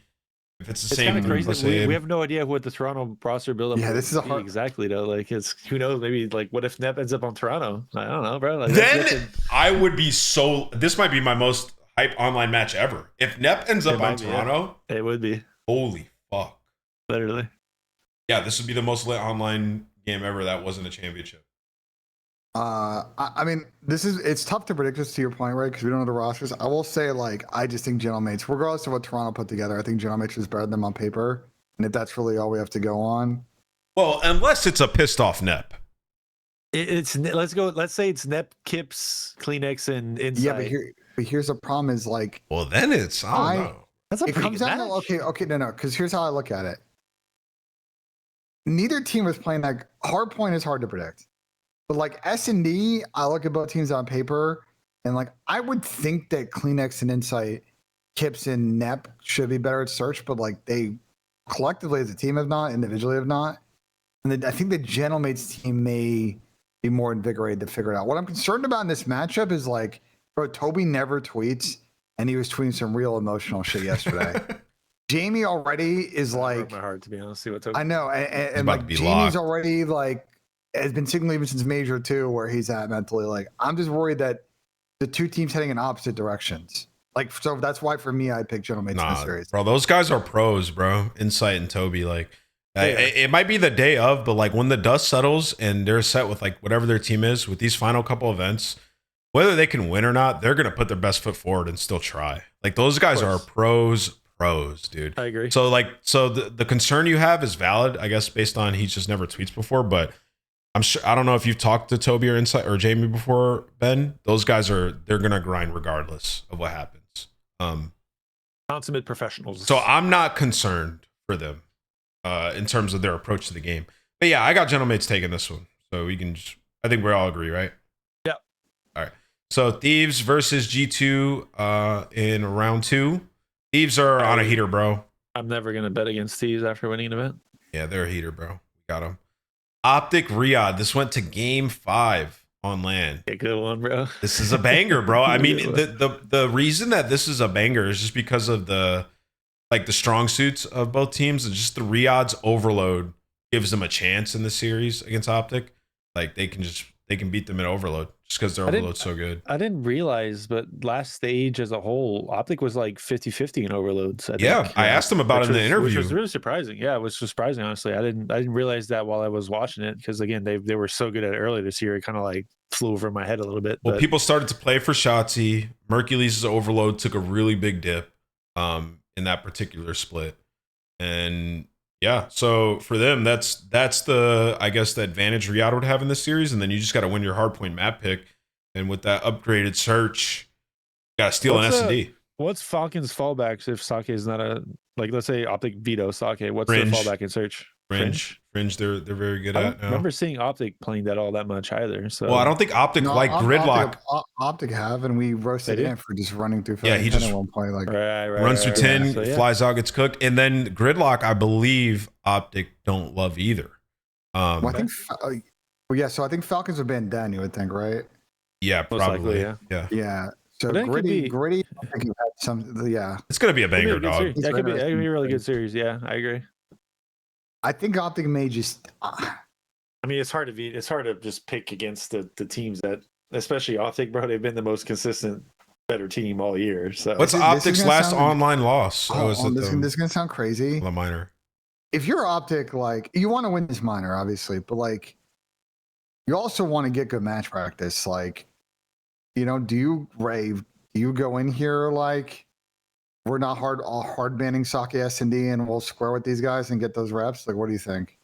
Or do you treat this like you would if you were actually the major? That's a good take. It's a good thought process. It's their first match though. No way. I don't know that they would do it in this case. Like, it's still a minor. It's still worth a lot of points. Seeding still matters towards the end of the year. And I mean, yeah, you can still win money. I still think they care, obviously. Yeah, but you're doing a league match, not this. Yeah, exactly. I would say it's more like when you're 4-0 and you're playing a team towards the end of the stage that you would kind of do the map pool testing stuff. I think this is still kind of a, I don't want to say big match, but it's still a match that should have some importance to them. So I wouldn't be surprised if they play to their strengths and not to test things out. So, but to your point, Ben, they are doing it in league match. Like, they just played Raid versus Miami, which is literally like the only map Miami like in S&D now. Yeah, but at the same time, like with I feel like because there's 6 maps now in the search pool, like you're gonna have, like, if you really don't like playing another map that you feel a team will pick, then you'll have, like, your map pool has to expand now. Yeah. Like all of these teams that were like I think more now than ever you will see some of these like, oh my god, why are they playing this map against this team? But it's just because there's 6. And they don't want to play something they're really, really uncomfortable on. They'll take a chance at playing something against a team. And it's not like Optic don't like playing Raid either. Optic played Raid they do, but they just have other options, right? So they're probably just like, yeah, why not? Right. Like, they're just squaring with people. I don't know if that was the thought process. I mean, maybe, who knows? If Damon's around, Damon Barlow, tell us. Yeah, I mean, I feel like in that Miami series, they're just like, we're squaring, bro. Like, let me give some other calculus, right? It's a 5-match qualifier split. So you have 2 less matches as well that you're playing. Like, into your point, right, with 6 maps, I'm just sitting here thinking like, bro, we're a good team. Yeah, we'd love to win these online tournaments, but the goal for us is champs, and the goal for us is to also grab our first LAN win this season. And everything should be priorited around that. And like, we play good teams on their good maps. We're not going to get better reps, bro, than prepping for Sake. But why wouldn't you approach this match, Ben? Sorry to cut you off, but why wouldn't you just approach this match like a LAN match? Because you went game 5 with them. I would just approach this as simulation of a tournament match. Like, well, that's what I'm saying. I don't normally, that's what I'm saying is I think it's the kind of convo if you're the position Optic you should have about which way to go, because I think you can argue it either way, and it's whatever. What is our goal?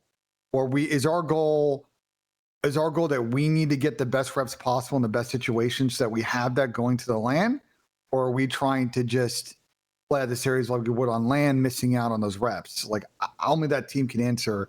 Optic will square with people. Ben, I just so don't know like, if they will in this situation. The idea of like testing maps is weird, because like when you go into like, it can be worse practice because the cadence of the match is way different. Like, let me say something to that point. Like the idea of like testing maps is like the practice itself is great no matter what, right? But the result of that practice will have an effect on confidence moving forward, will have an effect on your ability to, like, I guess, get an edge on vetoes moving forward. Let's say you get reps that, I don't know, for example, let's say Sake is one of their not liking S&D maps and they decide to play it against Falcons and they lose it convincingly.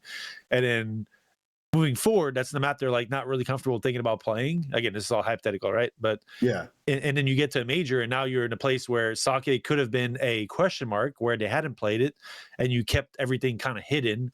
But now another team that likes playing Sake or isn't necessarily a super Sake team, but the map left's open and you pick it because you know that this team struggled on it in their previous match from testing it. So like there's different ways you can look at these things. Like it's not all positive to play a map that to get a rep from a map in a match. Like everything you do in a match is put to light and is used against you in the future.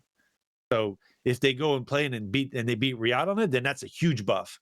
Because now even if they don't play it again, the last thought process was that, oh my God, Optic played Riyadh on the map they like playing and they beat him on it. So that's massive. But the opposite also, a spectrum can be used against. This is why it's an interesting convo. Not every team is going to be able to have this convo because many teams are fighting. Like if you're in the Miami G2 Falcons clusterfuck, you need to get as many points as possible because you don't want to be 7th and 8th seed. You know what I'm saying? You don't want to play Thieves or Optic round 1 at champs. You're trying to get in the middle of that standing. But if you're Optic and you're basically confirmed 1, it's like, you can kind of have this convo and as a team decide what is your point or what's our priority, you know? Yeah, it's just a weird spot because there's 2 maps that they wouldn't want to play, like Fringe or Sake, right? So it's like you could hurt yourself by like you could just know your game plan against them and consistently push for it and just kind of observe their like Sake going forward and just keep getting rid of Fringe and then work on your Sake, right? And then play them there. So I don't know. It's a conversation to be had for sure. I just think it's maybe not always a smart move to just fully test, especially versus an opponent that like you went game 5 with that you're likely to play again. I hear you. It's just the team in that position. It's a conversation worth having and us discussing the risk. Otherwise, you miss 100% of the shots you don't take. We should talk about it. If we're not comfortable doing that, okay. If we want to get the rep because we feel like we got a good game plan against them, either map, and we want to show it in a match and have confidence we can execute it, knowing the risk if we lose it, then let's do it. You know, it's also one of those things where they have to do it. They just have to, like, no matter what, Riyadh's going to have a search that they like in this series and probably the advantage in the overload. So I hope it goes game 5. All right, let's go on to, we got Optic, right? Taking this one? Yeah. Punching up in a game 5er? I got them in a game 5. We for sure have FaZe over Miami. They can't beat these fucking guys. Like, are we 100% on that? I don't know, bro. FaZe have been... This is a bogey team, bro. Wait, FaZe's hardpoint was good last series, by the way. Yeah, but their search has been, bro. Their S&D, what's they're on up a with major. Well, I'm okay. I think I know what their S&D issue is. I think it's 2 things. One is if you watch them play Fringe or Gridlock, right? You're not going to put 04 or Simp like being that anchor island guy. Like that is ridiculous. So it's either Draws or Abuza. And I'm going to be honest, neither of them have been very convincing in that role when they have tried it recently in the last like month and a half. They it's a combination of like, and it's a very hard role to play, right? Like anchor player, you're on the off side on defense. You want to get info, so you're not blind getting hit, but you also don't want to play too aggressive where you get blooded. If we're going on the other side of the map, I got to make sure I'm back in the play with my teammates, that like I can get back in the play, and that balance is very difficult. And I think like teams are exploiting that against FaZe, specifically on Fringe. I think FaZe's Fringe is very weak. And it's literally relying on just late clock plays and hoping and praying. Well, Buza hasn't been finding a lot of sniper success either on that map recently. Yeah. But to your point, Ben, or go finish your thought. So like I think it's that. I think 04 has struggled to find entries at times as well, but that always comes and goes with sub players. Like their S&D is just, their respawn's fun right now, but their S&D is really taking a hit recently. Bro, on the Gridlock, it was weird because I remember like Hydra's, like one, they lost the bang out rounds in showers, which wasn't great. But then after that, though, they like adjusted and they sent 04 through mid. He found a blood and like got away, lost the 3v2.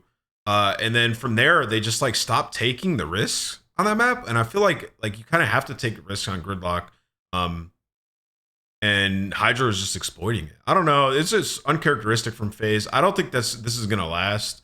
I think their search, like they're just gonna sort it out at some point. Like their team is way too good, especially all those guys at S&D to not figure it out. But yeah, that match was a couple of rounds got away from them, and they lost the bang out rounds. Simp lost 2 1v1s as well, so I don't think it's as bad as the scoreline looks, I guess is what I'm getting at. So I still got FaZe taking this. Yeah, but regardless what I'm of the saying search is issue. like, listen, this is if I'm another team, 0-4 Simp, good S&D players. But if I have a hard read that we can overwhelm Draws and Abuza because they're not effective at like staying alive, that is a very exploitable issue that FaZe is going to have to deal with the entire year and could eventually be their Achilles heel at the end of the season. That, like, they have to find comfortability, either, again, to your point, Abuza with that sniper. You might need to put it being the away anchor for a guy little getting bit. picks.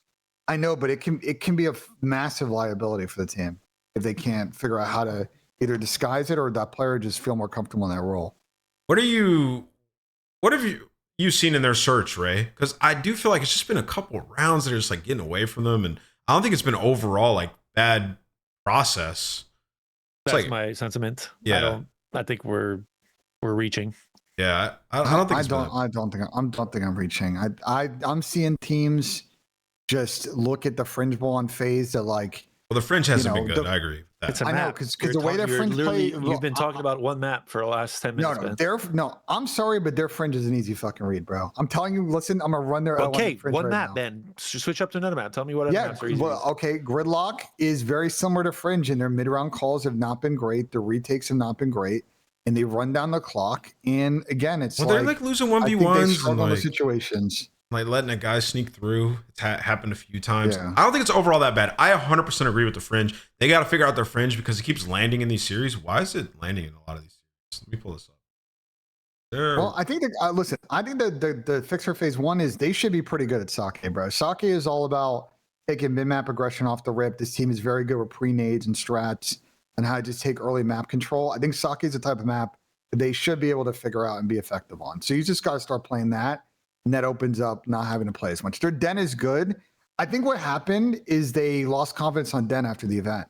That is They what were happened. super confident coming Their, in. their Den and they is got 1 bodied on and 3. the Last But the 6. dens were so weird because I think the dens were almost, they were just getting, one of the ones they got fucking decimated by Rock on the sniper front, and they just were down a man every other time. The other two, I think Thieves outplayed them in one.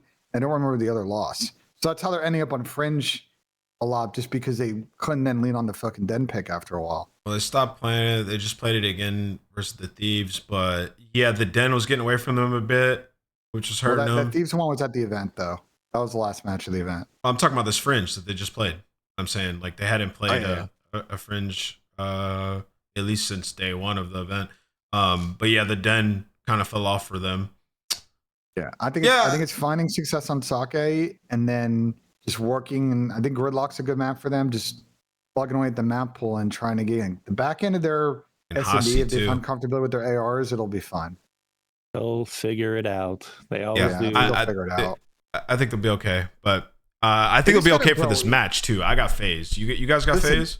I got faith. I got FaZe, but they got to put. Listen, they got to put Miami away early in this series, bro. Oh, Don't yeah. let these guys No steam. just come out and it's easier said than done. Just come out and just like take momentum insta off these guys and just take control in this fucking matchup and not let them be the fucking bogey team.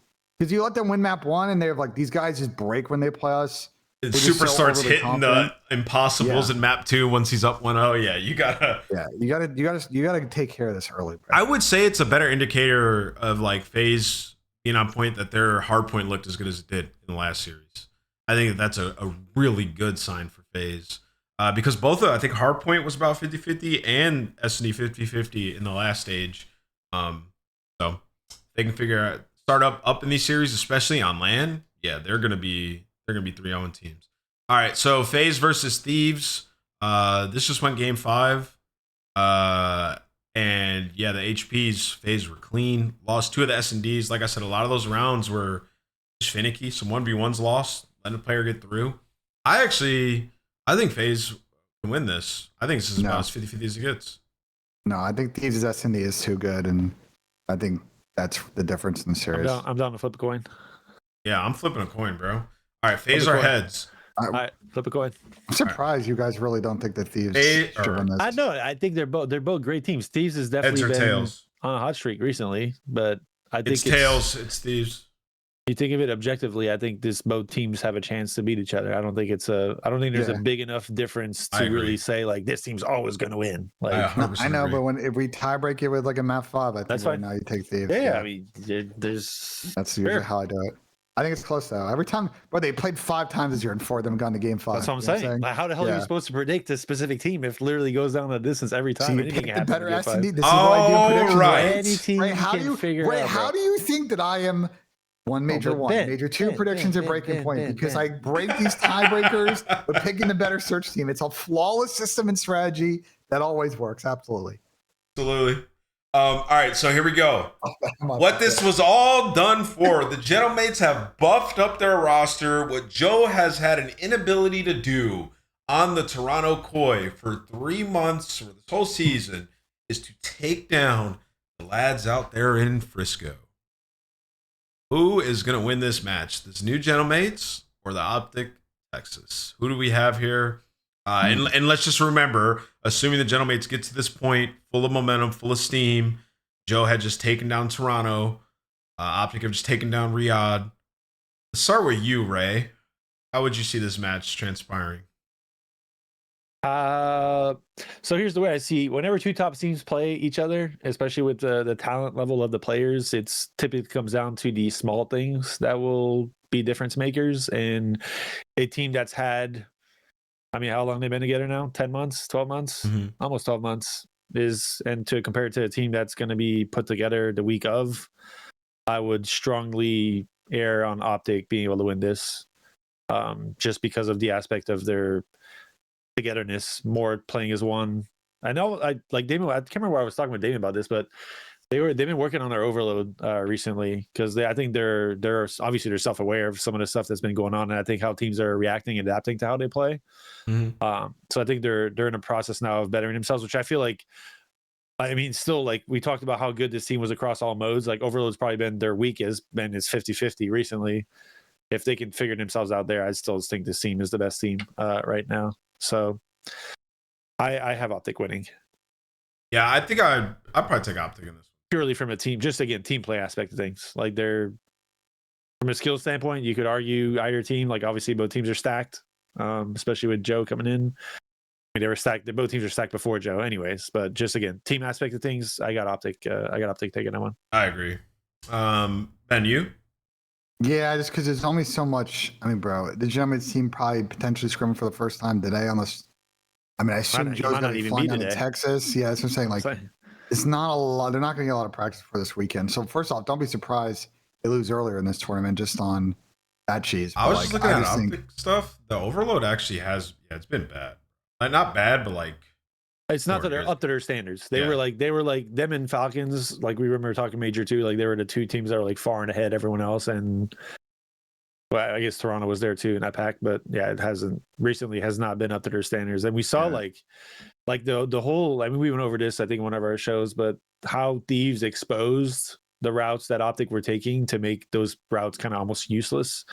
Was actually pretty impressive. And I'm assuming teams will catch on to that and see that and trying to play that. So it's going to be an adjustment period for how Optic manages those routes and how they play, which I think, again, based on what Damon was saying, they've been working on it.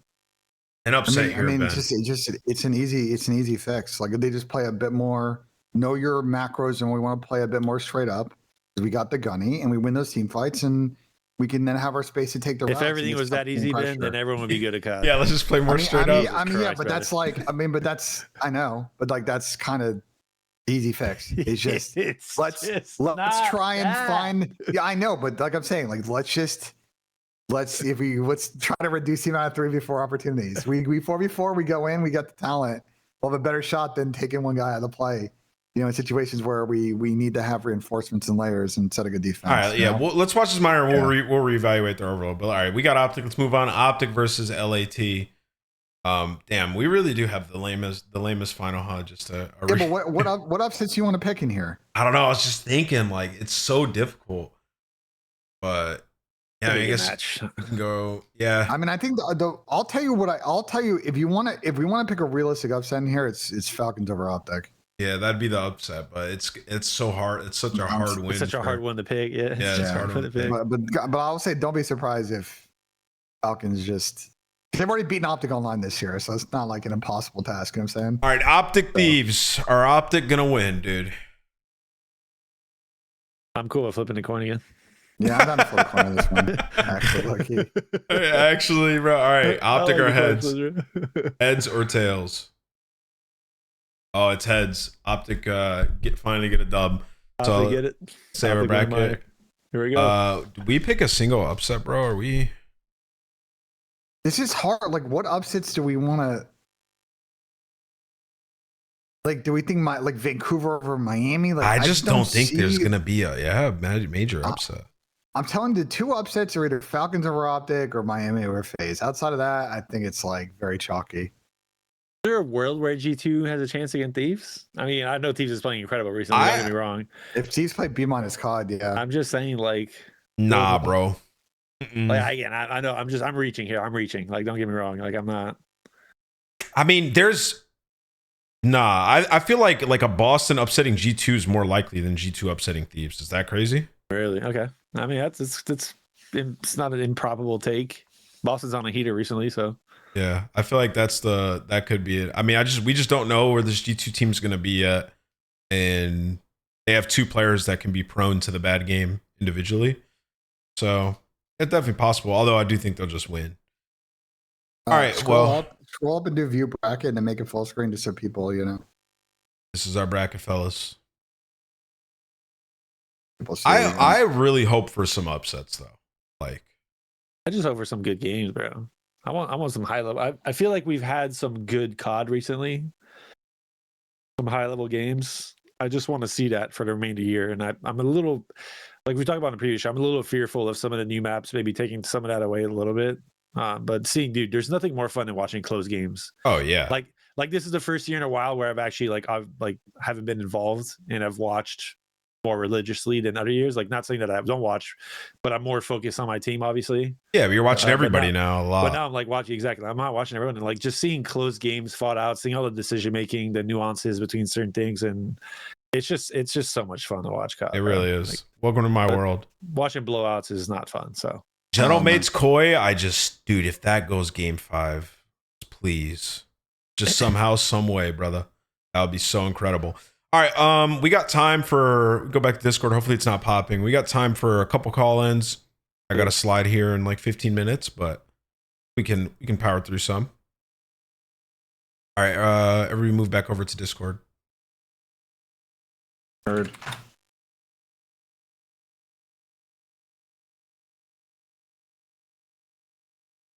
I'm gonna drop the link, everybody. I'm dropping the link, everybody. If you want to join up for call-ins, we can run through as many as we can in the next 15 minutes. Sure. So when you come in, ask your question pretty quick. Someone chat said Neptune and Envoy call in. Holy shit. Raise your hand as well if you want to ask a question.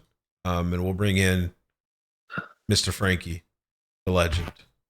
How we doing, boys? Doing good. What's up, brother? How's your week been? We got to start catching up. How's your week been, Frankie? Facts. It's it could be better, but that's beside the point.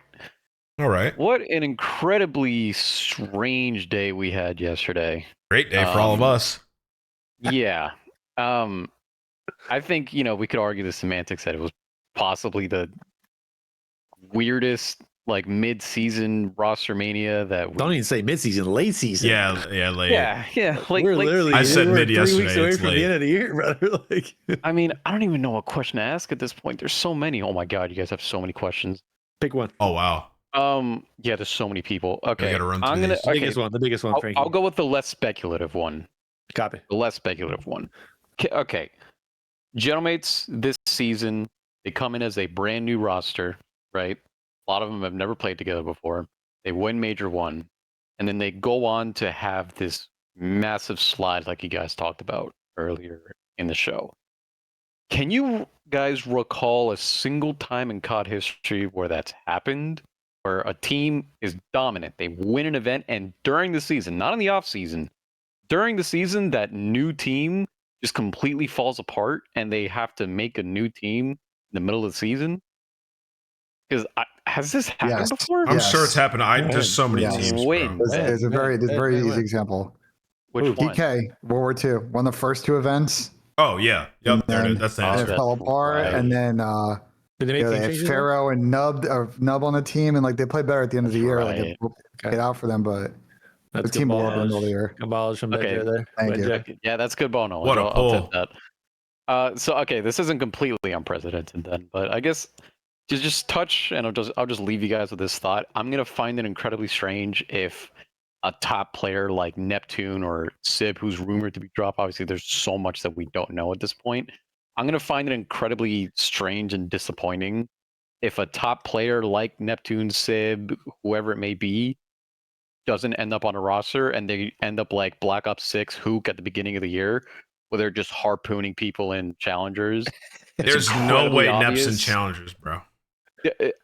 I hope he's. I hope not. Yeah, He would be reaping challengers. Right. But which org at this point has the money and really the desire at this point to throw the money at him and pick him up? I don't know. I guess we'll figure out in the next 48 hours. Well, so this is to clarify the Nep situation. All the challengers teams are locked that are in the elite. The only way that they can make a change until after the elite is if one of their team players on a team gets picked up by a CDL pro team. Bro, I'm going to crash out if he's not on a pro team. So it's like okay, well, but then if you're Nep though, like, do you want to go join? No disrespect, Vancouver or Boston, and just sit there and be miserable, or like Exactly. wait for like a Bush or a P7, where once you join them, you'll make challengers champs, make coin, make EWC, make coin. Like, what is a more And preferred? just prep for direction? Modern Warfare 4 at that point if you're Neptune. Like, you have a point. That probably is the best road for him, is just chalk up Black Ops 7 and just move on, because there's only 4 teams at this point that really care about winning. Yeah, he's in a tough We all spot. If he know doesn't this. end up on There- Toronto, there- he's in a tough spot. If you are Neptune right now, there are to be 2 priorities that are short term / long term. This includes the current off season. One is getting and staying within the cycle of top teams. You do not want to be on some bottom 4, 5th, 8th team being made in the off season type shit. That is not the blunder you want to be in. You want to keep making the step up. The second thing is people are going to ask, what the fuck happened on Gentlemates? What the fuck happened on Vancouver? What the fuck happened on New York? And you need to have good answers for all of those situations and why there is always all this noise about him leaving those squads. The only You thing I can solve think both those things, you're good. All right, Frankie, The we only got. thing I can. Oh, go ahead. One, There we go, like questions. 10 Appreciate it, more Frankie. seconds. The only thing I can think of is if Falcons randomly collapse and Neptune ends up on that. That could be Other crazy. than That he's- could be possible. I don't know. It's I don't We'll wanna have to take too wait much and time find here, out, but- Frankie. I No, appreciate that's you, not bro. crazy. Thank you, bro. All right, guys. By the way, I someone agree. in chat said the Vanguard optic here, like Ender had a thumb injury. I don't think that counts, fam. The TK one's gonna be the best example. I All can't right. think of anyone. Let's get Dylan They here won so we 2 can do events, this. which is even. Hey, What's up? guys? What's up, What's good, Dylan Dylan? Attach? Dylan Attach. I actually got a question for all you guys. For individual questions for all you guys. Okay. First, Ray, I'd like to start with you. And we've seen some statements. If you put me on the spot, I'm not responding, bro. Like, you're letting me right away. Bro. I ain't that like that. I ain't living like that. What bro. was your experience with Neptune? Was he a Yeah, good teammate? Or was he Yeah, we're kind not. of, was he a little We're sus? not. Like, was he not like there for Dill, the shut boys? the fuck up. Get the You guys fuck had out a of good here. roster. I'm not being put on the spot like that. Okay, Our team- sorry, our Ray, team that's has my only question. succession. Lock The in, Dell. culture- Lock the fuck You in, guys bro. did- that's what I'm Culture- wondering. He the seemed like a culture- good teammate. Yeah, the culture was good enough for us to have the success we had last year. Period. Yeah. You want to get more information? Good question, Dill. But maybe you're just the Neptune tamer. Have you thought of that, Ray? It could be. Maybe I can. I Someone don't that know. can get through to him. I mean, I don't know. I'm not gonna say anything. I feel like Bill tried, bro. Yeah, you tried. Yeah. Good try. And I got a question for you. How's the family? How's the baby doing? Hopefully Dude, everyone's baby's doing good. Wife is doing good, man. You good. know, Amazing. God bless. Happy wife, happy wife. It's been great. Thank you for asking. Of course. It's been wonderful, man. Papa Nameless. Can't wait to You bring been him getting to an good event sleep? one day. You've been getting good sleep? Surprisingly, I know newborns don't actually have a schedule, but we've created one somehow, and we're getting like 6 hours a night. Both. Oh, it's not bad. It's been That's not pretty. bad. Yeah, it's been pretty good, if not 7 hours. So everything's That's going great great. to hear. And then one last quick one for BENJ. BENJ, I know there was some beef with you and Neptune. You brought up some stuff. What did Neptune say about you originally that got you that worked up in the off season? No, he didn't. He didn't get me. He didn't say anything that got me worked up. I started it by saying stuff, and he called me a bunch of names, and I was sitting here like, this is a funny situation. And it's like come back around now. So like it is what it is, bro. Like he just, we've now spent the whole podcast talking about it. Dill's just streaming, trying to press and entertain. Well, I know he's trying to get clips. He's trying to get clips. No, Dill, I can tell you were genuinely curious, and I appreciate these questions, Dill. I hope you have a good ass day, bro. Ask him up, bro. Great question, bro. No, those are good ass questions. Thank you, guys. I love the show, by the way. Thanks, bro. Appreciate it, Dill. Thank you. Bye, guys. Yeah, I didn't know you and Nep had beef, Ben. That's crazy. I don't. Yo, Arichi, what's up? What's up? What's up? What up, man? How you doing? What's your question, brother? I'm doing pretty good. I just had a question. I'm looking at Merc's stats recently, and he's definitely had a huge slump. And I'm just curious if you think that how he played against Vancouver and Miami is any indicator that he will get better, or are they just going against bad teams? I mean, listen, when I'll just put it like this, because I did pick him for the stock down that we did, and it was just terms of I don't think he's the best AR in the game anymore. I think Scrap has that. I think whenever you're looking at a player, right, especially a guy like Merc who's just come into the scene, and you just seen him put up these crazy numbers every single event over and over. One, that's not like sustainable over the course of your entire career. And two, like I guess in the same thing, he's gonna have a couple series where he's not the Lisanao guy either, bro. You know what I mean? They're still making it to finals. He's still having amazing performances. Like the guy's still unbelievable. And if you're calling, 100%. But if you're calling that, but if you're calling this a slump, then the guy is insane still. Like I think the only game mode that has fallen, the only game mode that's fallen off is Overload. Bro. Yes, it's ridiculous. Nah, I mean, I wouldn't say that. I think he didn't play well. Yes, but guys, listen. Let's take this into perspective here because I also explained this too. He just had a bad tournament. It happened. It just fucking happened. The thing that is holding his stats back a lot is his overload. Optic is not playing good team overload. Have we not sat here and listened to Rambo Ray every week talk about and directly explain to you guys how it works? When your team's not playing well, everybody takes a little bit of a hit. That's just how it goes, guys. So it's part of it's due to team, and then also part of it is he's been a pro for a while. There's more going through his head. He could be getting smarter, and the stats aren't reflecting it. So just chill out. Mercury's is just fine. We'll put a nip in that one quick. Good take. All right, Richie. Sorry, I took over that one, but I just it's good answer. Let's bring in Fee. Yo, can you hear me? Hello? Yo, what up? We can. Hey, what's up, Ant? Hey, man, what up? OH. IO, baby. There it is. Yeah. Well, what's coming up, up, man? Yeah, you know how it is. I know, right? So I will say this, right? I played COD in the Jordan era, right? I think Ant, you might remember me. Phenom? Is this OG Phenom? Yeah. So yeah, what Phenom, up, bro? Right. What's up, man? So I played with like attach, accuracy. I think this back in the day, you just want to compete, like.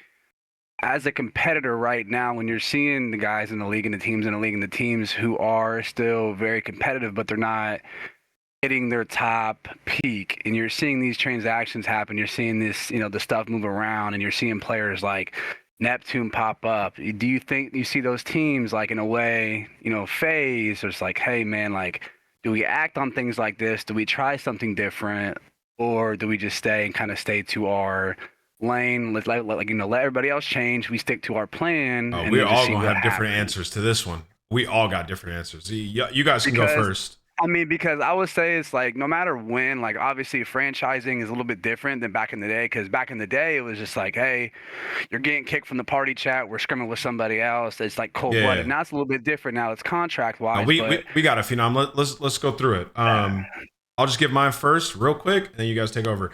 I think if you're not Optic and maybe like LA, maybe, and if you're the GMs of these teams, and I'm not talking the rosters, a guy like Joe becomes available, the call at least needs to be made just to see what the hell's going on. At least that's the way I view it. Because I'm looking at it from a GM perspective, because he's that good. When players like that are available, you gotta do your due diligence and see what, at least explore it, right? Even if that doesn't involve talking to the players on the team. But I'll kick it over to Ray. and Ben. I don't want to take too much time. So, just from experience, anytime a player, like, it really depends on the budget you have as a team, depending on the player. Like, for example, like, if it's rumored that Joe is potentially available, like, obviously we just found out with the idea that he's going to Mates, but let's say the thought process was that he's available, but he's like inkling towards going one team. But let's say another team feels like they have a chance to come in and potentially make a deal with him as well, or with that same organization. Like, it's like Ann said, it's always worth calling and finding out or getting information to at least understand the landscape and what's out there. It might help you with future moves, other players. It might help you maybe potentially get that player itself. Yeah.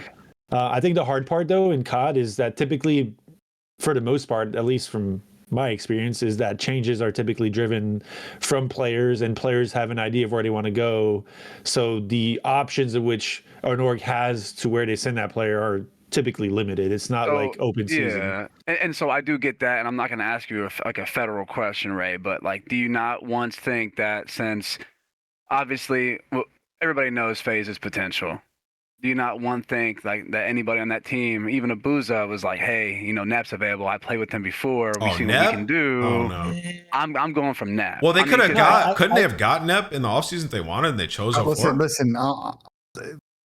Kason was pretty explicit last summer. I think essentially his thoughts on Nep. Like, yeah, they chose 04. Unless that's changed, I think that is one of those like ownership hard veto things that they just.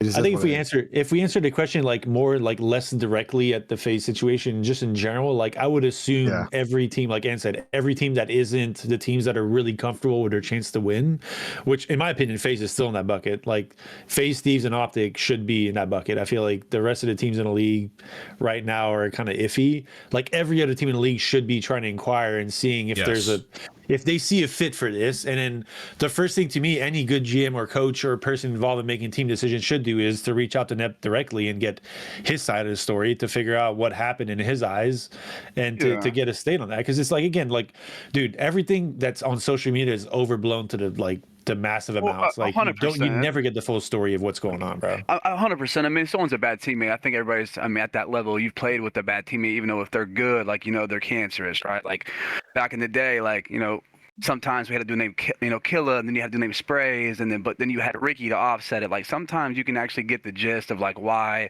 this player is an issue from teammates rather than just, hold up, Yo, Ben, can we get your take on this before we move on to the next question? Because we got a lot of questions to rip through. I mean, like, from an ownership standpoint and a coach and GM front office standpoint, like, players become available, especially someone like Joe. You're going to have the long-term convo. It's tough for players to kind of understand that, but that's sort of how it goes. I just think it's one of those things, though, where I just think there's an opportunity for him to go to Gentlemates and sign a long-term deal. And I think if you're a Thieves or a FaZe, it's just like it is, or Falcons, it is what it is. You're just not in a position where you got to make a change right now. You're going to miss out on the Joe thing because the universe lined up for Gentlemates. But there'll still be other elite targets if we're looking to upgrade the SMG level, like in the offseason. And that's the combo that I think it's Thank you for the question, Fino. Appreciate you. No, that's a good take. Appreciate you, fellas. Nice to see you still around, man. Hey, likewise, man. Congratulations, buddy. Thank you. I think What's up, gentlemen? Real quick, transfer this a little bit, convo. Who we got? Can the Knicks go into San Antonio and win game one or what? Hell no. Hell no. It's over with. Wemby to the moon. All right, peace out, remix. Ray, finish your thought. Just fuck, was I going with this again? Oh yeah. So in the same way that FaZe still has a Luka, right? Right. Yeah. In the same way that FaZe has a Luka, does a team, like, let's say Nep doesn't end up on a pro team for the rest of this year and he isn't challenged, does a team take a chance, a team that maybe has contracts around next year, take a chance on locking him up right away with the idea that they'll build around next year or whatever that is? Like, I could see that being a move that a team can try to make. Yeah. All right, let's get Burton in here. Yeah, no, it's over with for y'all, man. What up, Burton? It's not over, bro. You don't know ball. It's fine. What's up, bro? My question's more towards BENJ, but I don't know. I've seen some clips on YouTube, and I've been I work from home, so I'm always like watching all these Zuma podcasts, your guys' podcasts, and everything like that. But I really feel like you got a personal vendetta against Neptune, and the reason I'll be right back. I think it's a little bit out of whack. I have a personal Neptune. I have a personal vendetta. I think so because of whatever happened last year, and then you're saying that it's karma that he's getting all of this treatment now. But like, if you think about it, he's made his way up from a really bad pit, like being in challengers before, coming up, whatever, and like winning that first event this year, coming into that Surge team and just fucking bringing that team up from hell. You know what I mean? Like he deserves a lot more respect than you've been giving him. Yeah. Well, hold on, because you're missing a lot of context here. One is like, have you been sitting here watching my stream all day? Nep's very talented. Okay, talented enough that he can play at an all-star elite level as an aggressive SMG, which is a very hard role to play. It's very hard to play that quick. It's very hard to just get kills, get lost, get kills, get lost, crack aim, fucking snap on people across the map. Just play at that blistering pace. Very difficult. One of the hardest roles to play in COD. But here's the thing, though. And like my point is, like, he has been on 3 pro teams and are running the same-ish issue on 3 teams. Like at some point, he has got to have a self-reflection that he has to work on whatever issues he has on that front. Okay. I feel like the only person saying that there's problems on those teams constantly is you. I don't think I've ever heard the players. I'm not the only person. I'm not the only person. Clay and Krim said on New York. I'll be honest. I'm not. I mean, if you think about it, 90% of these players all have attitude problems. Let me finish. All these players have it, but only one player keeps getting highlighted by you. I think you might need to do the self-reflection. Listen. I think you're trying to rage bait me. And what I'm telling you is that I'm not the only person that's being dead serious. You're sitting there laughing. Let me finish, please. It's our show, right? You've got the New York situation that much has been discussed there. The Vancouver thing, which it clearly got out of the camp because Kayson's talking about it. And now you got Dylan Envoy on Twitter saying that Neptune was the worst teammate he's ever played with. So what else do you want here? I don't know. I just think to say that it's you tell me, because it seems like you're coming in trying to get clips. No. If you're saying that he's getting karma for all of this because of the stuff he said to you last year, I think that's a personal vendetta. Wait, when did he say that? I don't think I heard Ben say that. He said something along those lines in one of the YouTube videos. This is clip cheese, bro. This is I don't know about that, but in terms of the basis of Ben having an opinion that Nep is or might not be a good teammate is totally fair. He just got like one of the most reputable players in the league ever, who people are on record saying that he's their favorite teammate ever. Just put out for everybody to see that Nep wasn't a good teammate. We're not saying explicitly that he's not a good teammate. Nep also did tweet at him saying you're walking 0.6 or whatever the hell he said. So it's exactly. Like, I don't expect the response to be nice. Yeah, I think mine is more so just towards BENJ with like all the videos I see of him talking about it and just the way he keeps bringing it up. Listen, our show's not saying he's a bad teammate, but if Ben wants to, if Ben's coming to a conclusion that he thinks Neptune might not be the greatest teammate based on what's out there, I think that that's totally fair. But all right, we gotta move on. I was listening to all that while I was walking around. Yeah, he's just trying to clip farm, bro. Some fucking absolute, like, you know what I'm saying? Hey, W clip farming. Sounds good. Let's move on. Tennyson. What's up, bro? Yo, what's going on? Also, that's a fair point, Ray, about the inflammatory reaction. I didn't even think about that, but it's true. I mean, bro, it's like that's why. So it's just 1 second, but the social media references and the bullshit spewing that happens on a daily basis, and this is for anything. I'm not just talking about the situation that happened last year. Like everyone reacts to that in a, like it's never like 50-60%. It's either this is the craziest shit ever or who cares about this. Yeah. And I feel like and we never get the full story, especially with like what happened yesterday. Like who knows? Like everyone's talking about Nep individually, but like I guarantee you that there's probably more to it than that. Yeah. All right. What's up, Tennyson? What's going on, brother? What's going on? First off, Nameless, it's happened, man. I'm a Bears fan now. Green Bay, down in the drain, man. Let's go. Wait, you were a Green Bay fan, now you're a Bears fan? Dude. I fuck with that. Criminal. Yes. Hold on. Chicago, yo, Tennyson, I have so much respect for you for that. It's unbelievable. Like fuck the Packers. Fuck the Packers. Let's go. Clip it. Clip this, chat. Clip this, please. Absolutely. Clip this and put a real 100 emoji. My question is, I've been seeing Crimp just improve every year on the teams that he's been on, and I think this year he's been unbelievable. Honestly, if it wasn't for the Joe trade thing, I think Crimp would definitely be number one on the market for people to kind of look at and stuff like that. My question is, do you guys see a chance of him getting on a top 4 org? I know him and Draza play a lot of eights together. I know they're kind of boys and stuff like that. know how he would like fit in phase, but I think that could be a potential because he has so much talent. He's putting up so many numbers, and I just don't want to see his talent wasted, over years and stuff like that. I want to see him actually competing for rings on the top org. So, you know what? Let me ask you, Ray. When you were involved in all the player transactions and like team stuff, was Kremp's name like brought up a lot for all these teams making moves? Because I feel like he's been really good since MW behind the scenes.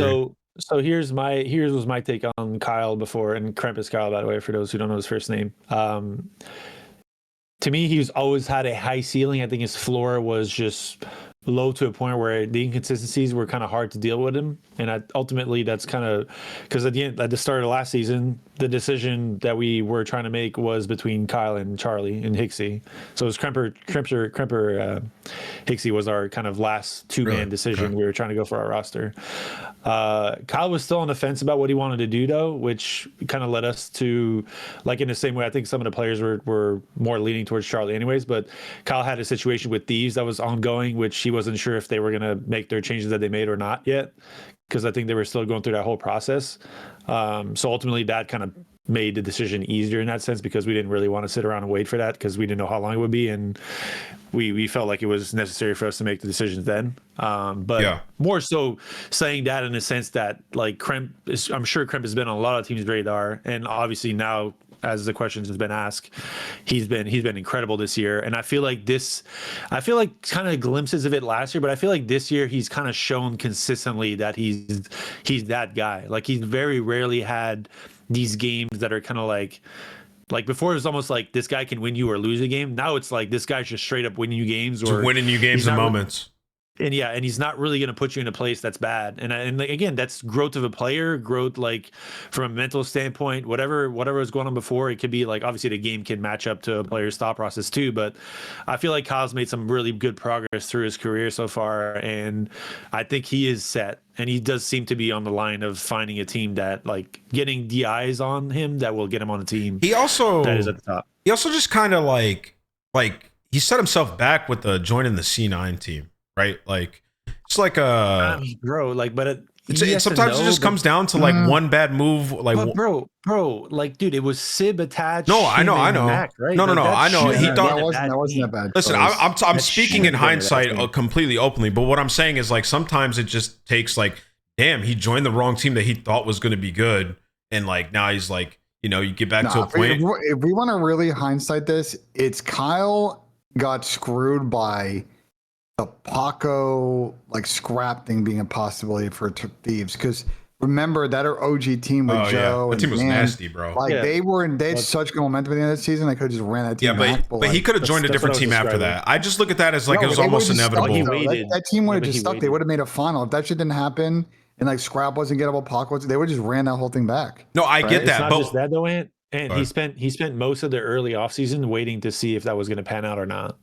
Okay. and then other teams get formed and decisions get made, and then I just don't know that. I don't look at it from that perspective. I didn't know. I'm just like, I'm letting you know. Like, I know you don't know, but I'm letting you know because I was part of, like, I was in those calls, those conversations. So he got kind of screwed over a little bit because he didn't know if it was going to happen or not. But part of it is his own decision there, like, too. Like, it's just like I mean, again, we were talking about offering him a spot, and he was kind of on the fence about it. Again, these are all kind of things that go into behind the scenes that not everyone sees, but more so to answer the actual question happening now, yes, I think Kremp is lined up to be on a team that will have a chance to succeed and win events. I'd be honestly surprised and more so disappointed if Kremp goes his whole career without winning a major. Yeah. Yo, but Tennyson, fuck Green Bay. Thank you for the question, bro. Fuck Green Bay, absolutely.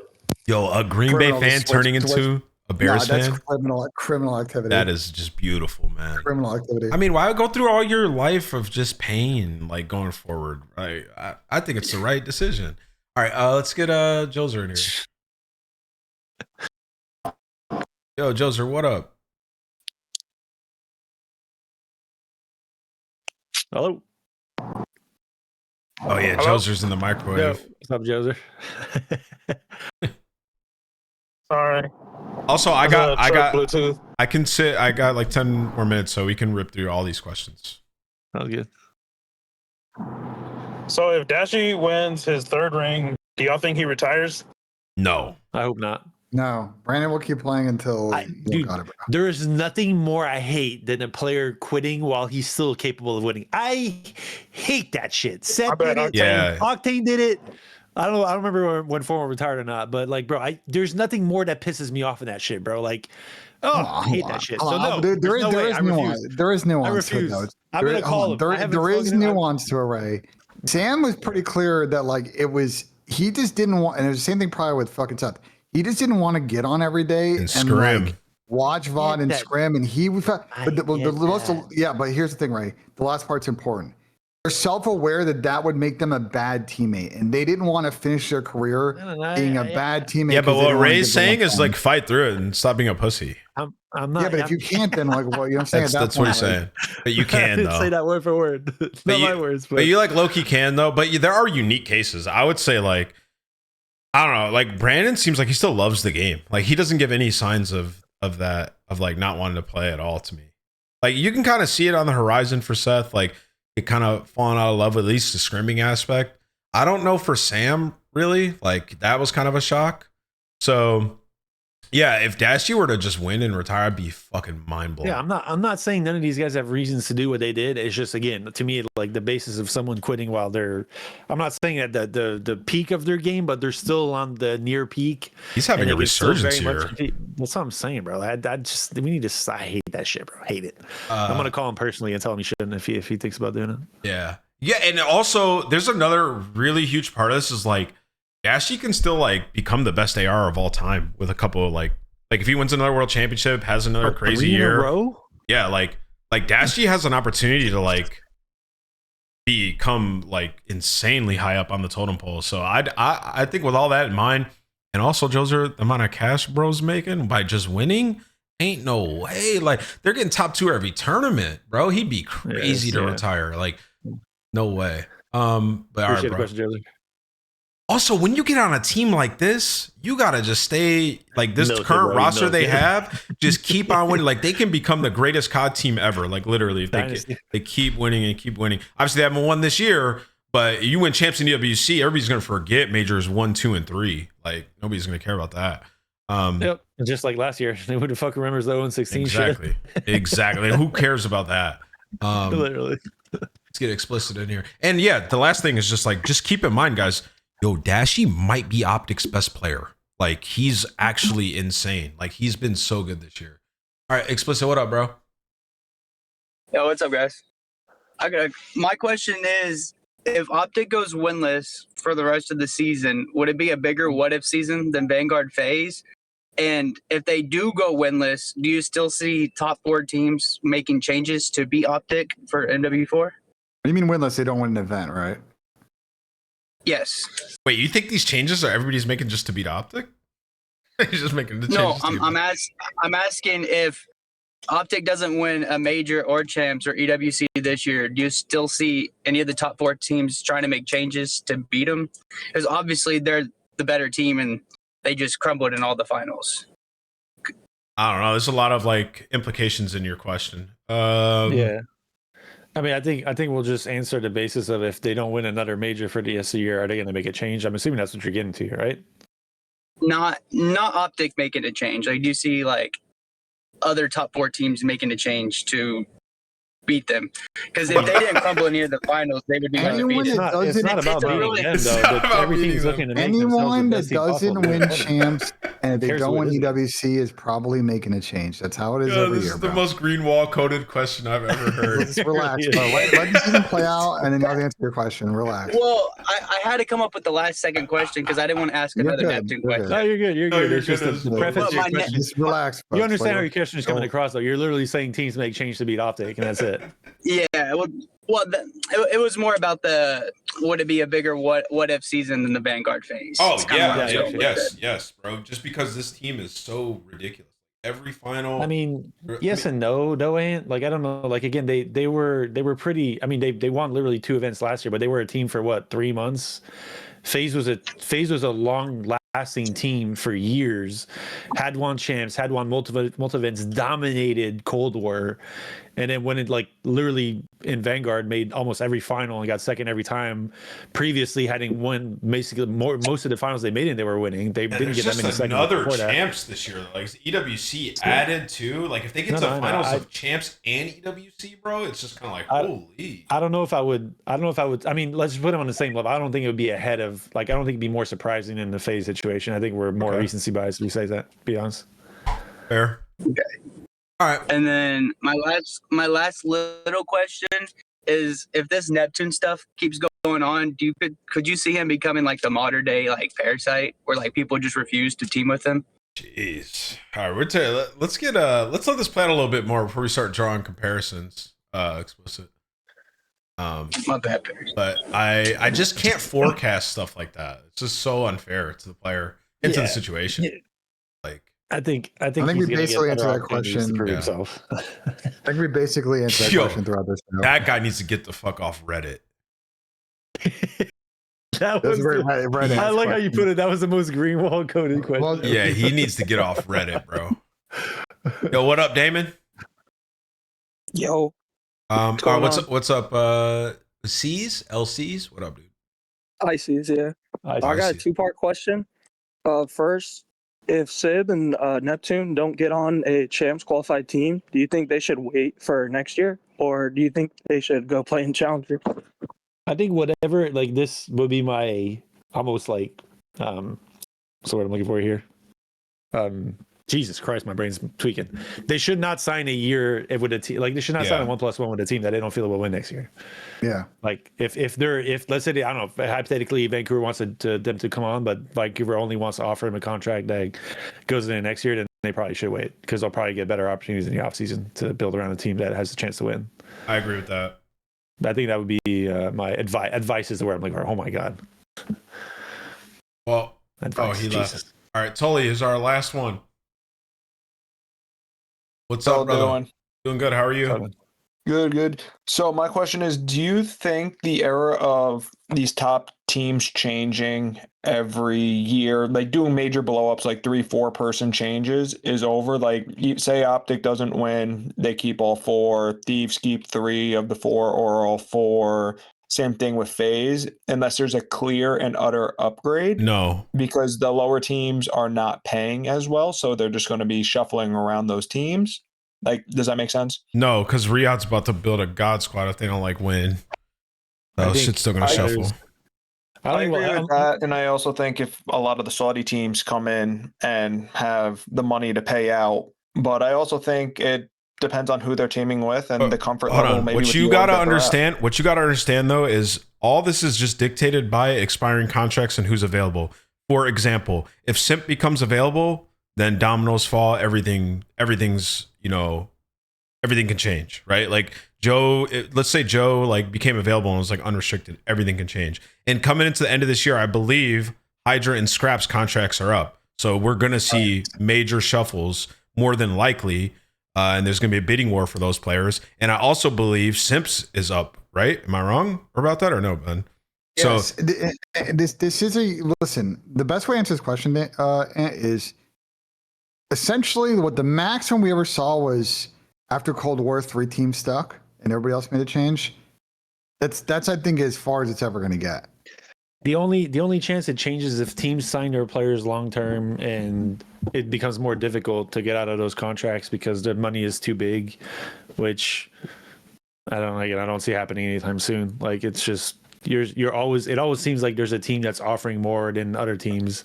Let's say the top 5 teams are all offering the same, then that's when you see probably more stability, and if anything, you'd see trades through a season more so than we have in the past.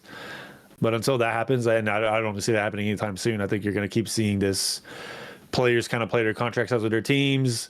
Another team comes in offering more, and those guys obviously are looking for more and a better chance to win. And Gentlemates just made a statement to the rest of the league, like Falcons did last year. Like we're desperately trying to win, right? So like they're going to be spending money. Like there's always going to be players at the top willing to enter these wars with teams, and if Toronto's not going to spend, Gentlemates will, right? So there'll be moves to be made. I doubt we get like 3-4 top teams sticking out this offseason with all the contracts expiring. Probably not this offseason, but it's just the future's hard to predict. You don't know if mid-pack teams play well and they want to stick and run it back. Like there will be years where we'll see everybody make a change. There'll be years where, like I think 3 teams stick. It's very difficult to predict long term to like say definitively like that era is over. You know? Yeah. No, of course. Last one. It's kind of a joking one, but what are the odds you think that you see like a FaZe or a Thieves win it all and then their team blows up because their contracts are expiring? It definitely happened. That's not an impossible scenario. All right. Appreciate y'all. Appreciate it. All right. Appreciate you, bro. Thank you. Well, all right. Everybody, thanks for tuning in. Kind of a wild episode. We had it was a wild situation yesterday, so it had to be it was. That was a lot of fun, man. Appreciate you guys. Yeah, Ray, let me know if you're going to Vegas. It's when I booked golf yesterday, I didn't realize how close it actually was. I mean, we're a month and a half away. Yeah. Is it really that much? Jeez, dude, it's July 16th to 19th. We're June right now. Is that not insane? I'm still. The only thing I'm worried about is the situation I'm in now with every green card. It's just I don't want it to come off as work because that's where I get in trouble. If any kind of I mean if I just go to watch it, it's fine. But like anything being around that stuff can be foreseen or taken as a potential work. So I'm not trying to keep my hands clean to make sure I get my papers and I'm good. I feel that. Well, all right, boys. I'll see you guys in the next week's episode. Appreciate you guys. Ben, if you're continuing to stream, have a good stream, my brother. I'm going to go back to dad duty. Peace out, everybody. Thank you, guys. Peace. Great episode, chat. Fun time, man. Appreciate you guys. I hope you guys enjoyed it. I'll see you guys in the next one.